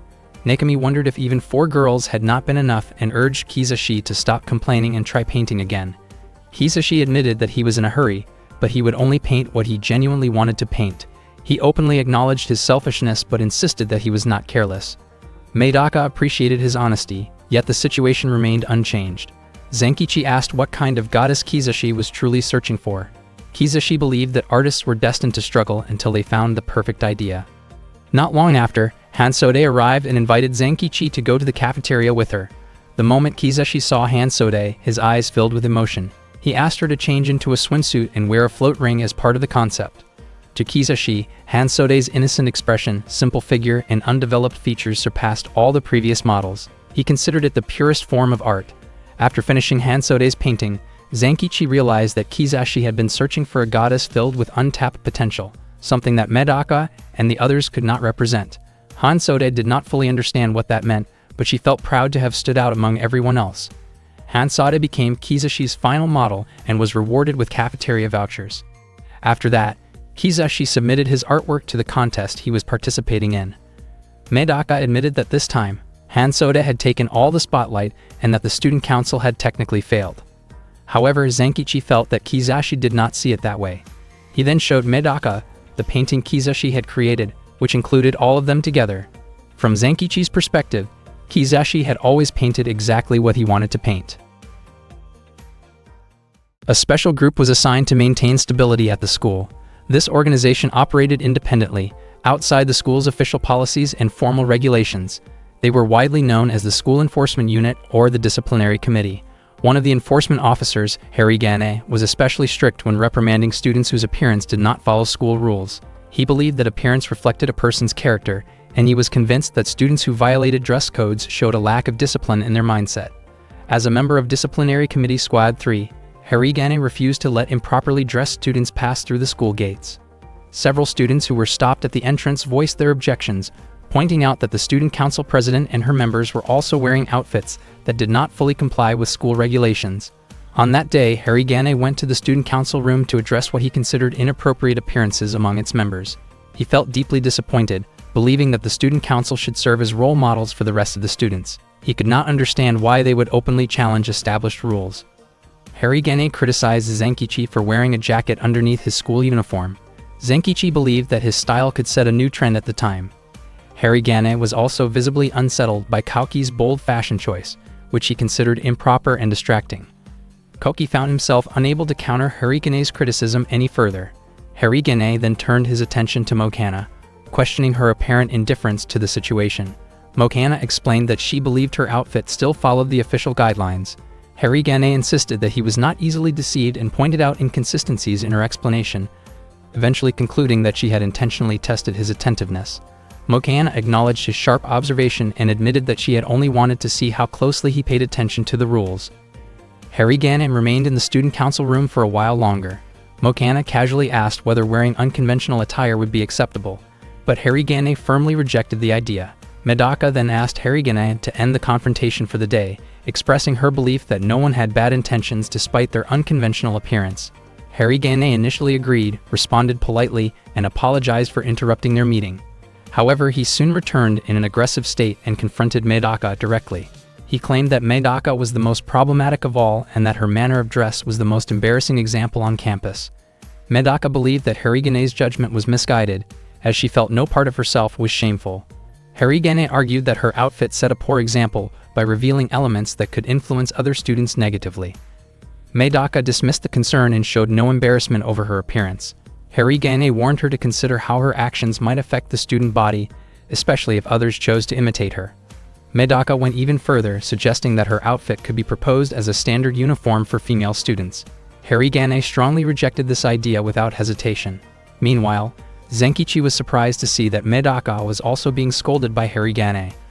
Koki believed that Medaka was preparing an overwhelmingly persuasive argument that would leave listeners unable to object. Harigane demanded that Medaka change her appearance immediately, but Medaka firmly refused. This refusal only intensified Harigane's anger. After he left, Koki reminded everyone that opposing the disciplinary committee was not a trivial matter, especially given Harigane's reputation for strict enforcement. Harigane was widely known by the nickname Iron Fist. He was a rule enforcer personally recruited by the head of the disciplinary committee. In order to maintain order, he had been granted authority to use force when necessary, a policy that had reportedly led to a sharp decline in serious disturbances since his rise to prominence. Medaka admitted that she disliked the idea of someone being granted such authority. While she understood his intentions, she firmly believed that she herself had done nothing wrong. In her view, humans were not born to obey rules blindly. Instead, rules were created to protect people. After leaving the student council room, Harigane felt extremely frustrated. His anger spilled over into his surroundings, and his intense behavior frightened nearby students. He was deeply resentful that Medaka held the position of student council president. In his eyes, the disciplinary committee worked tirelessly to maintain order, yet they were increasingly disliked by students, while the student council, which he viewed as deeply flawed, had still received 98% of the vote. Not long after, Zenkichi approached Harigane. Harigane stated that he intended to report Medaka to the head of the disciplinary committee. Zenkichi asked him to reconsider. He explained that he would try to persuade Medaka to change her appearance because he did not want the situation to grow more complicated. Harigane questioned whether Zenkichi could truly make Medaka comply. Zenkichi admitted that he could not promise success, but he hoped Harigane would let the matter go. He acknowledged that Medaka often took things to extremes. Hansode expressed concern that Medaka might act recklessly if left unchecked, which was why immediate action seemed necessary. Zenkichi responded that regardless of her appearance, Medaka had already accomplished many positive things for the school. Hansode questioned whether that meant ignoring Medaka's rule violations entirely. She made it clear that she could not accept such reasoning, as it would suggest that certain people stood above the rules and were free to break them without consequences. For Harigane, everyone stood equal before the law, and that belief was exactly why the disciplinary committee had to operate independently. Zenkichi soon realized that Harigane was not someone who could be easily persuaded. Harigane admitted that Medaka had been doing an excellent job as student council president, and that the suggestion box had made a significant impact on the school. Harigane began to think that perhaps he could make use of that system as well. Even so, Zenkichi's instincts told him that whatever Harigane was planning would not go smoothly. That afternoon, Medaka, Harigane, and Zenkichi were standing near a muddy pond. Medaka asked why Harigane had called her to that location and once again made it clear that she had no intention of changing her school uniform. Harigane explained that a request letter had somehow ended up with the disciplinary committee. According to the request, the applicant had lost an important item in the pond and needed help retrieving it. Harigane claimed that if no one acted quickly, the item could be damaged by the water. He asked Medaka to go into the pond because he could not do it himself, presenting the task as a so-called special recovery operation. Harigane was confident that Medaka would change into swimwear before entering the pond, and, at that moment, he planned to replace her uniform with a standard one. That way, he believed he would not need to report the issue to the student council president. When Harigane asked what Medaka intended to do, she immediately jumped into the pond without removing her uniform. Harigane was stunned by her actions and worried that her uniform would be ruined by the dirty water. Medaka, however, treated it as nothing more than an ordinary uniform. Zenkichi acknowledged that Medaka often went to extremes and ignored school rules, even when she tried to change her outward appearance. Medaka then asked what item had been lost. Harigane entered the pond as well and claimed that what he had lost was his own sense of conscience, which Medaka had helped him recover. Medaka felt relieved, believing that Harigane's conscience had been found before it could be completely ruined by the water. Afterward, they climbed out of the pond, and it turned out that Medaka had brought a spare uniform with her. Harigane had not brought a change of clothes and was left wearing a completely soaked uniform. Medaka offered her spare uniform for Harigane to wear. Soon, everyone gathered to watch as Harigane was punished for wearing a uniform that did not follow regulations. Hansade asked Zenkichi why Harigane had ended up being punished like that. Zenkichi explained that Harigane had tried to trick Medaka into changing her uniform. Harigane became extremely frustrated and felt a strong resentment toward Medaka. Later, Hansode was walking down the hallway with Zenkichi and invited him to go look for pancakes after school. Zenkichi found it strange that Hansode never seemed full, as if she had a bottomless appetite. Suddenly, Harigane scolded her for eating while walking and for eating in inappropriate places around the school. Zenkichi and Hansade jokingly labeled Harigane as an overly strict committee member. Harigane attempted to detain Hansode, insisting that her behavior needed to be corrected. He moved aggressively toward her, and Zenkichi tried to stop him. But Hansode pushed Zenkichi toward Harigane instead. The two collided and fell to the ground. Zenkichi was momentarily stunned when he saw Harigane's face without his glasses.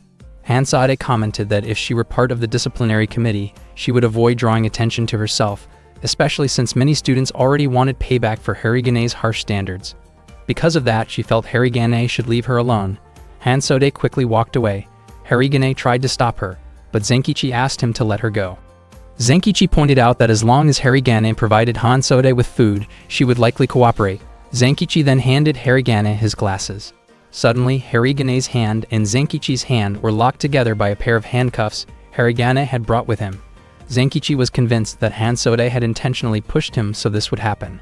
Zenkichi admitted that the handcuffs were incredibly strong, and Harigane explained that they had been specially ordered from top-grade military suppliers. Zenkichi asked Harigane to unlock them immediately, since he had done nothing wrong. Instead, Harigane launched into a long explanation, which irritated Zenkichi because all he wanted was the key. Unfortunately, Harigane did not have the key with him. Zenkichi commented that if that was the case, the two of them would have no choice but to stay together constantly. Hearing this, Harigane broke down in tears and suggested going to the disciplinary committee room, hoping the key might be there. Zenkichi had no choice but to agree, since they were physically bound together. Along the way, other students stared at them and even took photos of Harigane and Zenkichi as they walked through the school, still handcuffed side by side. Zenkichi wondered whether someone was really targeting Harigane, just as Hansode had suggested. Harigane explained that the ones involved were the Makindu, two students known for using metal and wooden batons. Harigane had confronted them before and taught them a lesson, but instead of backing off, they only grew more resentful toward him. If they showed up again, Harigane was determined not to let them hurt Zenkichi. As Harigane and Zenkichi stepped out of the elevator, they were surprised to run into Medaka. She appeared to be thinking about how to bring the conflict between the student council and the discipline committee to an end, but it seemed that Harigane and Zenkichi had already taken action ahead of her. They quickly realized that Medaka had misunderstood the situation and explained what had actually happened. Zenkichi then asked Medaka to remove the handcuffs. Medaka requested the other cuff from Harigane and tried attaching it to herself and Zenkichi so she could figure out how to undo it. Unfortunately, she ended up stuck as well, making the situation even more complicated. The three of them walked together in that awkward state and quickly became the center of attention among the students. Zenkichi could not help but think about what kind of mistake he must have made to end up handcuffed like this in the middle of school. When Medaka noticed a student struggling to organize scattered documents on the floor, she immediately stepped in to help. After that, she continued assisting other students who were having trouble with various tasks. Harigane began to realize that bringing Medaka along to the discipline committee room might not have been the best idea. She was easily distracted, and her popularity made it hard for her to move unnoticed. Zenkichi pointed out that Medaka naturally stood apart from the two of them. Harigane admitted that ever since he joined the discipline committee, no one had greeted him warmly anymore, and his former friends had slowly drifted away. Zenkichi explained that the discipline committee simply carried a different kind of responsibility. As the three of them walked across the school courtyard, Medaka suddenly noticed a pair of students who looked like they might cause trouble.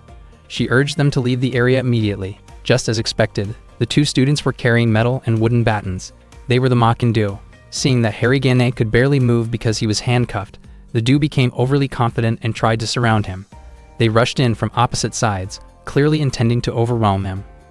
Harigane grew concerned and told Medaka and Zenkichi to stay behind him. Medaka did not even understand why she was supposed to hide, but Harigane reminded her that maintaining order was the duty of the discipline committee. As the Makin-do closed in, Zenkichi and Medaka reacted quickly and disabled the batons with precise kicks, rendering them harmless. Medaka later admitted that she did not really understand what counted as the discipline committee's responsibility, since the Makin-do had not been disturbing the overall order. The two students immediately fled the scene.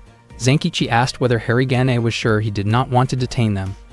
Harigane replied that, just as Medaka had said, they could not be considered a threat to school order, though he was honestly puzzled that he had not even realized he was being targeted. Harigane openly acknowledged how extraordinary Medaka was, especially as a member of the special class 1 to 13. He wondered why Medaka could not simply break the handcuffs, considering she had just destroyed metal batons with ease. Medaka, however, hesitated and asked whether it was really acceptable to break school property like that. Meanwhile, Muri, the head of the discipline committee, asked Fuei for her opinion of Medaka. Fuei described Medaka as someone who could be called pure and almost sacred in nature.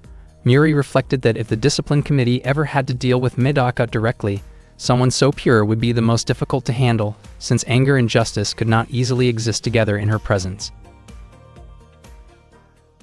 One day, Fuei asked Harigane to deliver something to Muri in the music room.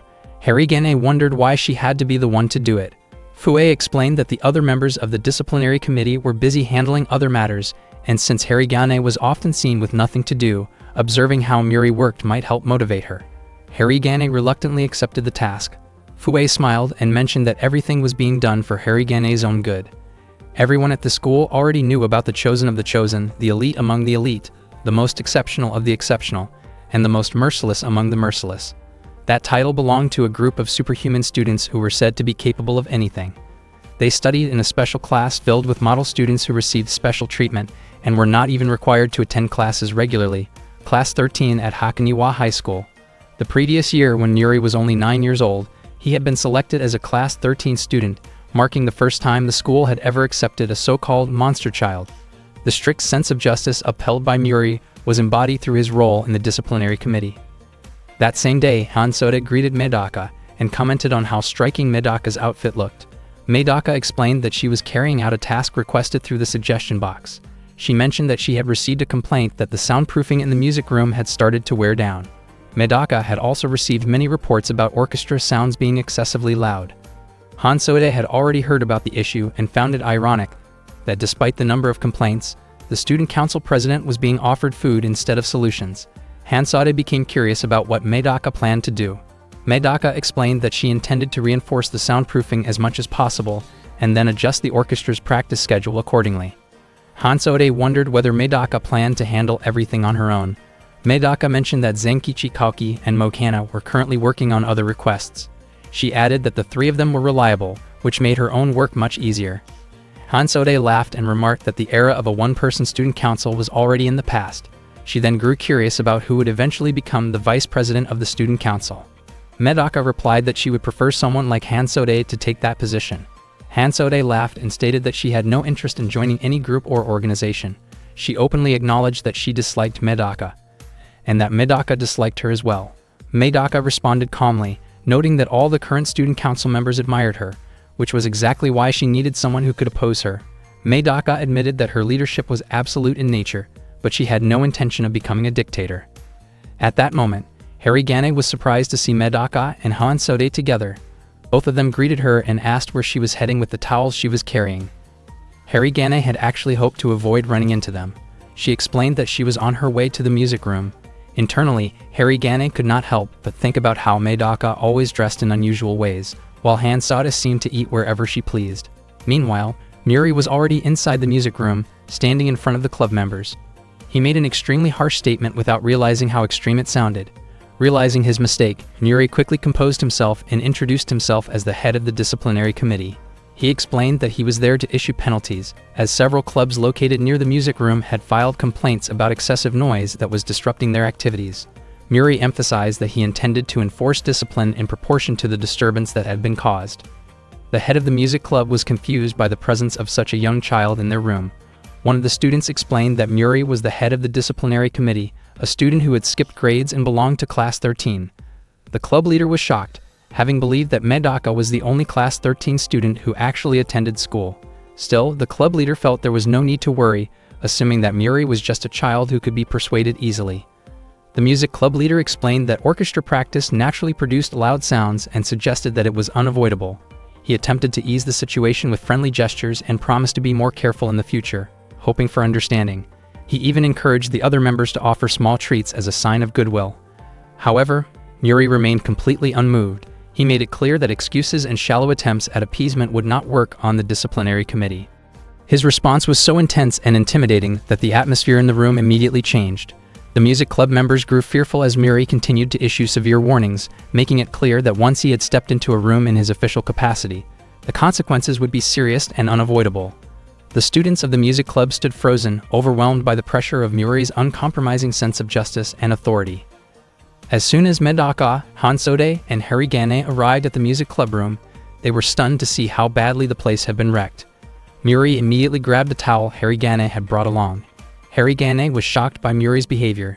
Even though the school committee allowed the discipline committee to use weapons, he could not imagine what kind of weapon could destroy an entire room like that. Muri wiped the blood from his face with the towel and asked why Medaka was there. Muri then stepped closer and made an inappropriate remark about Medaka's appearance, followed by an unsettling comment that crossed personal boundaries. Medaka felt disappointed that her first encounter with Muri had to happen under such circumstances, even though their goals were technically aligned. From Medaka's perspective, Muri had clearly gone too far. Muri assumed Medaka had come to resolve the situation peacefully and questioned whether Medaka truly believed she could make people understand and listen to complaints. According to Muri, anyone who was in the wrong deserved strict punishment. He believed that being too forgiving would only encourage repeated misconduct. In his view, justice had to be excessive to be effective. Harigane had joined the discipline committee because he agreed with that philosophy, but even he felt that Muri had crossed a line this time. Meanwhile, Hansode quietly warned Medaka that Muri was extremely dangerous. He was in the same elite class 13 as Medaka, and ever since Muri became the head of the discipline committee, the group had grown far more ruthless. Muri immediately scolded Hansode, telling him not to spread exaggerated stories. He claimed the discipline committee was a group that loved justice and peace, whose purpose was to fix what was wrong. According to Muri, force and weapons were merely tools to achieve that goal. Without warning, Muri launched a sudden long-range projectile attack toward Medaka's upper body. Harigane could not even follow the movement. He could not believe someone as short as Muri could move that fast. Muri said it was nothing more than a greeting and claimed he had held back to give Medaka a chance to avoid it. Medaka calmly stated that she had no reason to be attacked and no reason to dodge. Annoyed, Muri launched another attack from below, even faster than the first. Medaka stood back up and repeated that she had no reason to be attacked or to evade. Muri admitted that Medaka really did live up to the rumors, comparing her strength to a monster. Harigane asked Muri to stop, reminding him that the discipline committee had no justification to oppose the student council. Muri responded that throughout history, those who claimed to be pure always oppressed others in the name of justice. Harigane told him to stop making reckless statements and formally demanded, as a member of the discipline committee, that Muri cease using force. Muri laughed at Harigane's resistance and declared that justice and mercy could never coexist. One of them, he believed, had to be destroyed. He described himself as a god of corruption, while everyone else praised Medaka as a goddess of virtue. Where Medaka sought to help people grow, Muri intended to wither them away. Medaka expressed her hope that they could resolve their differences through discussion rather than conflict. Muri replied that it was already too late to talk, revealing that he had sent 3 enforcers to eliminate the student council members. Medaka was shocked by this revelation. Muri claimed it was the most efficient way to deal with someone like her. Medaka bluntly stated that Muri's actions were foolish. She then asked Hansode to handle Muri while she dealt with the chaos elsewhere. Medaka took off immediately, but Muri did not intend to let her save her friends so easily. He fired another invisible attack that struck Medaka's back, causing her to fall. Harigane became even more certain that Muri was using projectiles, ones whose trajectory he could not read at all. However, it turned out that what had fallen to the ground was only Medaka's uniform. Medaka sprinted at full speed to help her friends. She knew she might not make it in time, but she believed her actions were still meaningful. Students standing in the hallway barely noticed her as she raced past them due to her incredible speed. Muri prepared to chase after her, but Hansode stepped in to block his path. Muri wondered what Hansode intended to do. Hansode did not want to get involved, but Medaka had asked for his help. He pointed out that Muri could not act against him unless he had violated school rules. Muri then asked Harigane whether Hansode was the kind of student who ate meals in the school hallway. Harigane denied it. Hearing that, Muri glanced at his stopwatch and confidently concluded that Medaka's efforts would ultimately be in vain. Meanwhile, Mokana was working on her assignment in a quiet corner of the school grounds. Without warning, a student known as the so-called execution machine of the discipline committee, someone rumored to act without thought or emotion, moved into action behind her. He was named Rankaku. Just as Rankaku was about to strike, Medaka suddenly grabbed him and carried him outside the school building. Medaka believed that raising sharp claws toward a woman was not appropriate behavior. In her view, a truly strong knight understood when to hold back and when to put their weapon away. Rankaku panicked, and moments later, Medaka threw him onto a safety mat. People around were shocked by what they saw and initially thought something like a meteor had fallen. Their surprise grew when they realized that the girl who landed was actually the student council president. Medaka intentionally landed on the mat so she could meet Izagi. She asked Izagi to lend her running shoes since Medaka's own shoes had been damaged after running at extreme speed. After that, Medaka immediately took off running again. Time continued to pass, and only 2 minutes remained. Medaka then climbed toward the 3rd floor by scaling the wall, using the borrowed running shoes along with her claws. The students were stunned when Medaka accidentally broke through part of the 5th floor, since she had climbed higher than intended due to her overwhelming enthusiasm. Many students watched her in awe, while some casually remarked that this kind of feat was simply normal for her. At the same time, Kaki was carrying out his task on the 3rd floor. Behind him, a member of the discipline committee was pumping air into a bicycle tire. His name was Kanraku. Kanraku prepared himself to attack Kaki. Just as Kanraku was about to swing the bicycle toward him, Medaka suddenly landed on top of it. Medaka pointed out that none of the discipline committee members seemed to be using tools correctly, since a bicycle was meant to be ridden, not lifted as a weapon. She immediately rode the bicycle at high speed, leaving the students amazed. They had already accepted Medaka's extraordinary physical abilities as something natural. Meanwhile, Kaki looked on in confusion as Kanraku struck an awkward pose behind him. With only 1 minute left, Medaka was confident she could still finish in time. Suddenly, several students blocked her path. They claimed they were acting under orders from the vice head of the discipline committee, Fue. They asked Medaka to give up and return to the student council room. Medaka appreciated their concern, but for her, the challenge was not over, and she believed that none of her efforts were meaningless. She had never given up on anything before, and had already decided to fight with everything she had. When heavy objects were suddenly thrown in her direction, Medaka tossed the bicycle upward, slipped past the students blocking her, jumped back onto the bicycle, and sped away. Elsewhere, Fue was together with Zenkichi. She apologized for having him carry all of her boxes. They entered a room together as the remaining time dropped to 20 seconds. Zenkichi did not mind helping Fue, since he understood how overwhelmed she was with her responsibilities. Fue admitted that she was constantly busy monitoring students over and over again.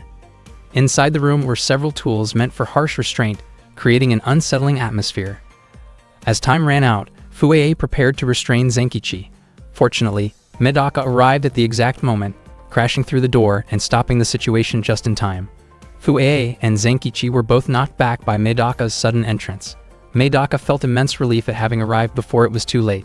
All of her running, cycling, sneaking through obstacles, and even dealing with chains served as proof that she had crossed the finish line after overcoming a brutal course on her bicycle. Zenkichi was shocked by Medaka's appearance, and Medaka believed that her struggle had finally paid off. Fue, in turn, admitted that Medaka truly was far beyond what an ordinary person could be. Fue contacted Muri to report that every mission had failed. She had also reached out to Rankaku and Kanraku, and even the support unit of 40 students from the front line of the disciplinary committee had been defeated by Medaka. Muri laughed, genuinely surprised that the so-called female Godzilla had shown up right on schedule. He became curious about just how far Medaka's intensity could go and suggested that the disciplinary committee should withdraw for the time being. Muri realized that, at least for now, Medaka was not someone who relied entirely on peaceful methods. Fue agreed with that assessment, but there was still something that puzzled her. Earlier, Zenkichi had told Fue that Medaka was not trying to help the student council members because the people she was truly protecting were the disciplinary committee members themselves. Fue could not understand what Zenkichi meant by that. Zenkichi then explained that Mokana might appear quiet and reserved, but behind her stood two extremely dangerous individuals who already treated her like their own little sister. Up to that point, no one who had bothered Mokana had ever walked away unscathed. On top of that, Koki was also highly dangerous, and Nekami played a crucial role in keeping his violent tendencies under control. Since middle school, Koki had taken pleasure in destroying other people's lives. Zenkichi also admitted that he himself was far from harmless, describing his role as Medaka's guard dog, someone who posed a serious threat to any of Medaka's enemies, whether they were upperclassmen, teachers, or anyone else. He explained that if even one of his restraints were to break, Fue would not be able to remain standing afterward. Zenkichi urged Fue to seriously think about who Medaka was truly helping or protecting. Fue was convinced that Zenkichi was only bluffing, especially since the disciplinary committee had not officially been declared defeated by the student council. She believed that if Medaka had not interfered, the mission would have ended perfectly. In Fue's view, whether they won or lost, the disciplinary committee still suffered losses because someone always got hurt. However, once everything settled down, not a single member of the disciplinary committee had been physically harmed by Medaka. Even so, some of them were left with emotional scars due to Medaka's actions. From this, Fue concluded that Medaka was not the type of person who retaliated just because she had been provoked. She believed that Medaka was simply someone who tried to prevent conflicts from dragging on, whether within the student council or the disciplinary committee. Upon hearing this conclusion, Muri immediately destroyed his beloved phone in frustration. Harigane was startled by Muri's sudden outburst. Muri could not accept Fue's claim that Medaka was helping everyone, both allies and opponents alike. To him, Medaka was merely acting self-righteous, like someone pretending to be a god. Muri thought that if Medaka turned out to be a hypocrite, then he wanted to design a plan to force her into joining his side. However, if Medaka truly was someone pure beyond reproach, then Muri was prepared to eliminate her, even if it was all treated as nothing more than a game. He kicked the wall until it collapsed and burst into laughter, remarking that the soundproofing in the music room was clearly faulty if a single kick from him could leave such a massive hole. Muri then asked Hansode whether she would stop him if he chose to leave through the hole in the wall. Hansode refused, explaining that her duty was only to guard the nearby exit door, and that the large hole was outside her responsibility. Muri thanked Hansode and prepared to leave, but before doing so, he instructed Harigane to order all disciplinary committee members to return home immediately and to prepare alibis for any questions they might face the next day. From that moment on, Muri decided that he would plan and carry out a solo confrontation. Meanwhile, Medaka handed a ball to each of her teammates. She explained that these were not ordinary balls as they contained a special kind of power, and she referred to them as super balls. Medaka then attempted to explain the unusual technique Muri had been using. Zenkichi pointed out that Muri fired strange projectiles with highly irregular trajectories. Medaka was confident that the weapon Muri used was the same type of super ball. Hearing this, Zenkichi was visibly shocked. Medaka warned everyone not to underestimate the super balls, as they possessed incredible elasticity and rebound force. She demonstrated their power by lightly flicking one, causing it to bounce repeatedly off the surrounding walls. Zenkichi and the others panicked, overwhelmed by the unpredictable movements of the super ball. Suddenly, Muri appeared and praised Medaka. He admitted that he had been using that technique for over a year, yet Medaka had understood it instantly after seeing it just once. According to Muri, the super ball alone was not enough, so he had altered its material composition and optimized it for combat use. However, once its secret was exposed, it became nothing more than a childish trick or a simple magic act. Muri then revealed all of the super balls he possessed. Zenkichi never expected that after bluffing Fue, the head of the disciplinary committee would boldly invade enemy territory. He acknowledged that Muri's movements were just as fast as Medaka's. At that moment, Mokana suddenly asked who the not-so-cute little kid was, which shocked both Zenkichi and Koki and prompted them to scold her. Medaka was convinced that Muri had not come merely to show off the secret behind his technique, so she questioned his true purpose for entering the student council room. Muri asked Medaka not to be so cold, explaining that he wanted to become friends with her as fellow members of Class 13. He believed that the two of them were alike, both monsters in their own way, even likening them to demons. Ever since Medaka first transferred to the school, Muri had felt that they were like two sides of the same mirror. Medaka responded by stating that, if that were the case, then she must be his complete opposite. According to Muri, they seemed far too similar to truly move in the same direction. He was well aware of Medaka's reputation as someone who deeply loved humanity, even to the point where she firmly believed she had been born to help others. That kind of belief could not be dismissed lightly. Muri admitted that he admired Medaka for her noble heart, one that stood under the banner of truth and sought to save those who had gone astray. However, in his view, Medaka was also unfair because she chose to see only the good side of people. If someone truly loved humanity, then lies, betrayal, sin, ugliness, jealousy, immaturity, hatred, and conflict should also be embraced as part of it. If Medaka claimed to accept everyone, then she should not be reshaping people's minds so they behaved exactly as she wanted. To Muri, that was like focusing intensely on guessing a card when all the cards were already facing up. He believed Medaka genuinely took pleasure in her successes, while those she pushed into that mold did not feel the same way. Muri believed in confronting wrongdoing in the name of justice, yet he never felt that justice could simply be manufactured. Rules existed to keep people from losing control, but he did not believe they could change human nature itself. He openly admitted that he deeply disliked friendliness and companionship, love and self-sacrifice. He also rejected obligation and peace. Because of that, he believed he could enforce justice without bias. Muri was convinced that Zenkichi understood what he meant, though Zenkichi himself was not so sure. Zenkichi wondered why Muri had come to the student council room and spoken in such a manner. He suspected that Muri was either trying to persuade Medaka with his words or deliberately stalling for time. From Muri's perspective, even though everyone praised the student council as something exceptional, it was unreasonable to expect everyone to become extraordinary. What could realistically be expected was that everyone would follow the rules peacefully.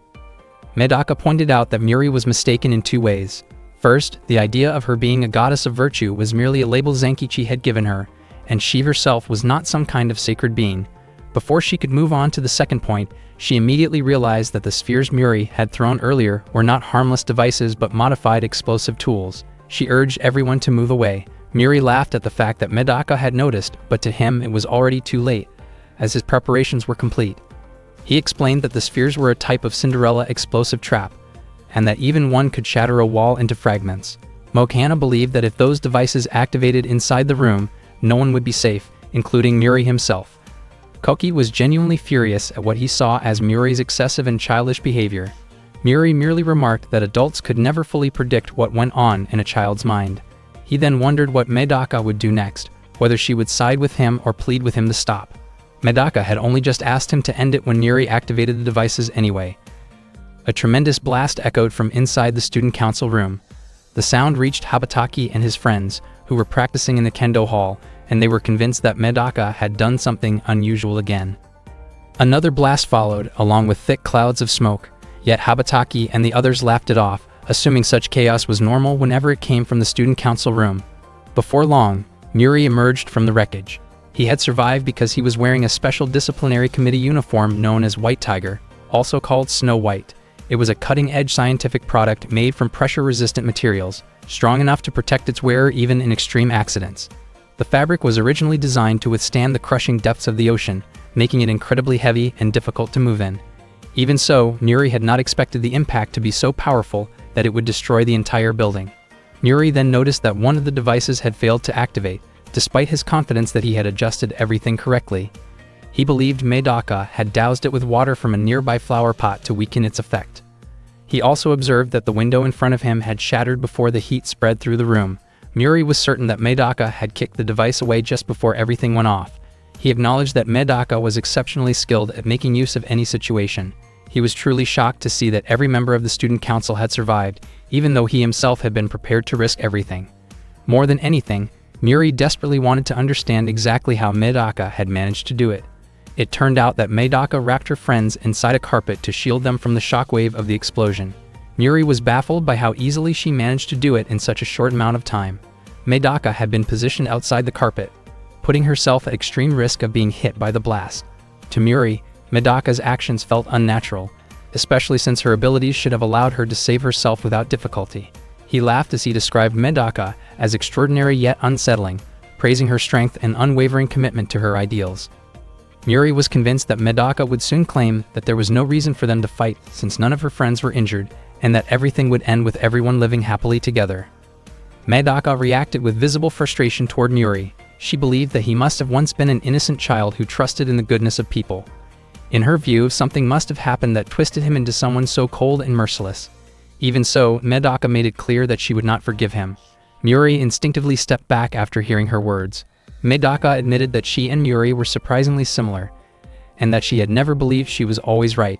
Instead, she simply tried to search for better solutions. She reflected that truly helping others meant considering every possible outcome, never ignoring those who were hurt, allowing herself to be carried forward by circumstance, becoming too accustomed to helping, constantly feeling anxious and afraid, and understanding that being right was less important than trying to do what felt right. Muri dismissed this idea as meaningless, but Medaka believed he failed to understand her. She did not follow the ideals Muri clung to. Her ideals were rooted in never allowing her friends to be harmed. As she continued to move closer, Medaka made it clear that if Muri rejected her sense of righteousness, then she would allow her anger to fully surface. Meanwhile, Koki turned to Zenkichi and questioned when Medaka had changed into that state. Zenkichi explained that the change had begun back when she was in her first year of middle school. He admitted that he had once believed Medaka was simply a perfectionist.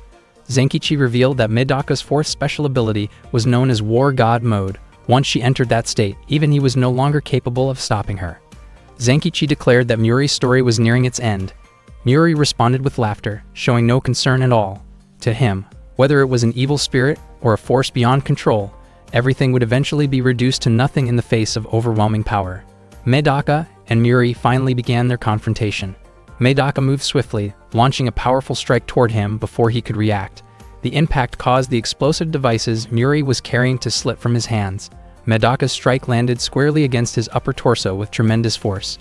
The devices detonated harmlessly in midair as Muri was thrown backward, crashing through a wall and landing far behind. Pain surged through his body from the sheer intensity of the blow. Medaka understood that the special suit Muri was wearing meant he should still be able to survive up to 3 direct hits from her at full strength. Medaka's fourth special ability was known as War God Mode. In this state, she unleashed her full power against Muri without holding back.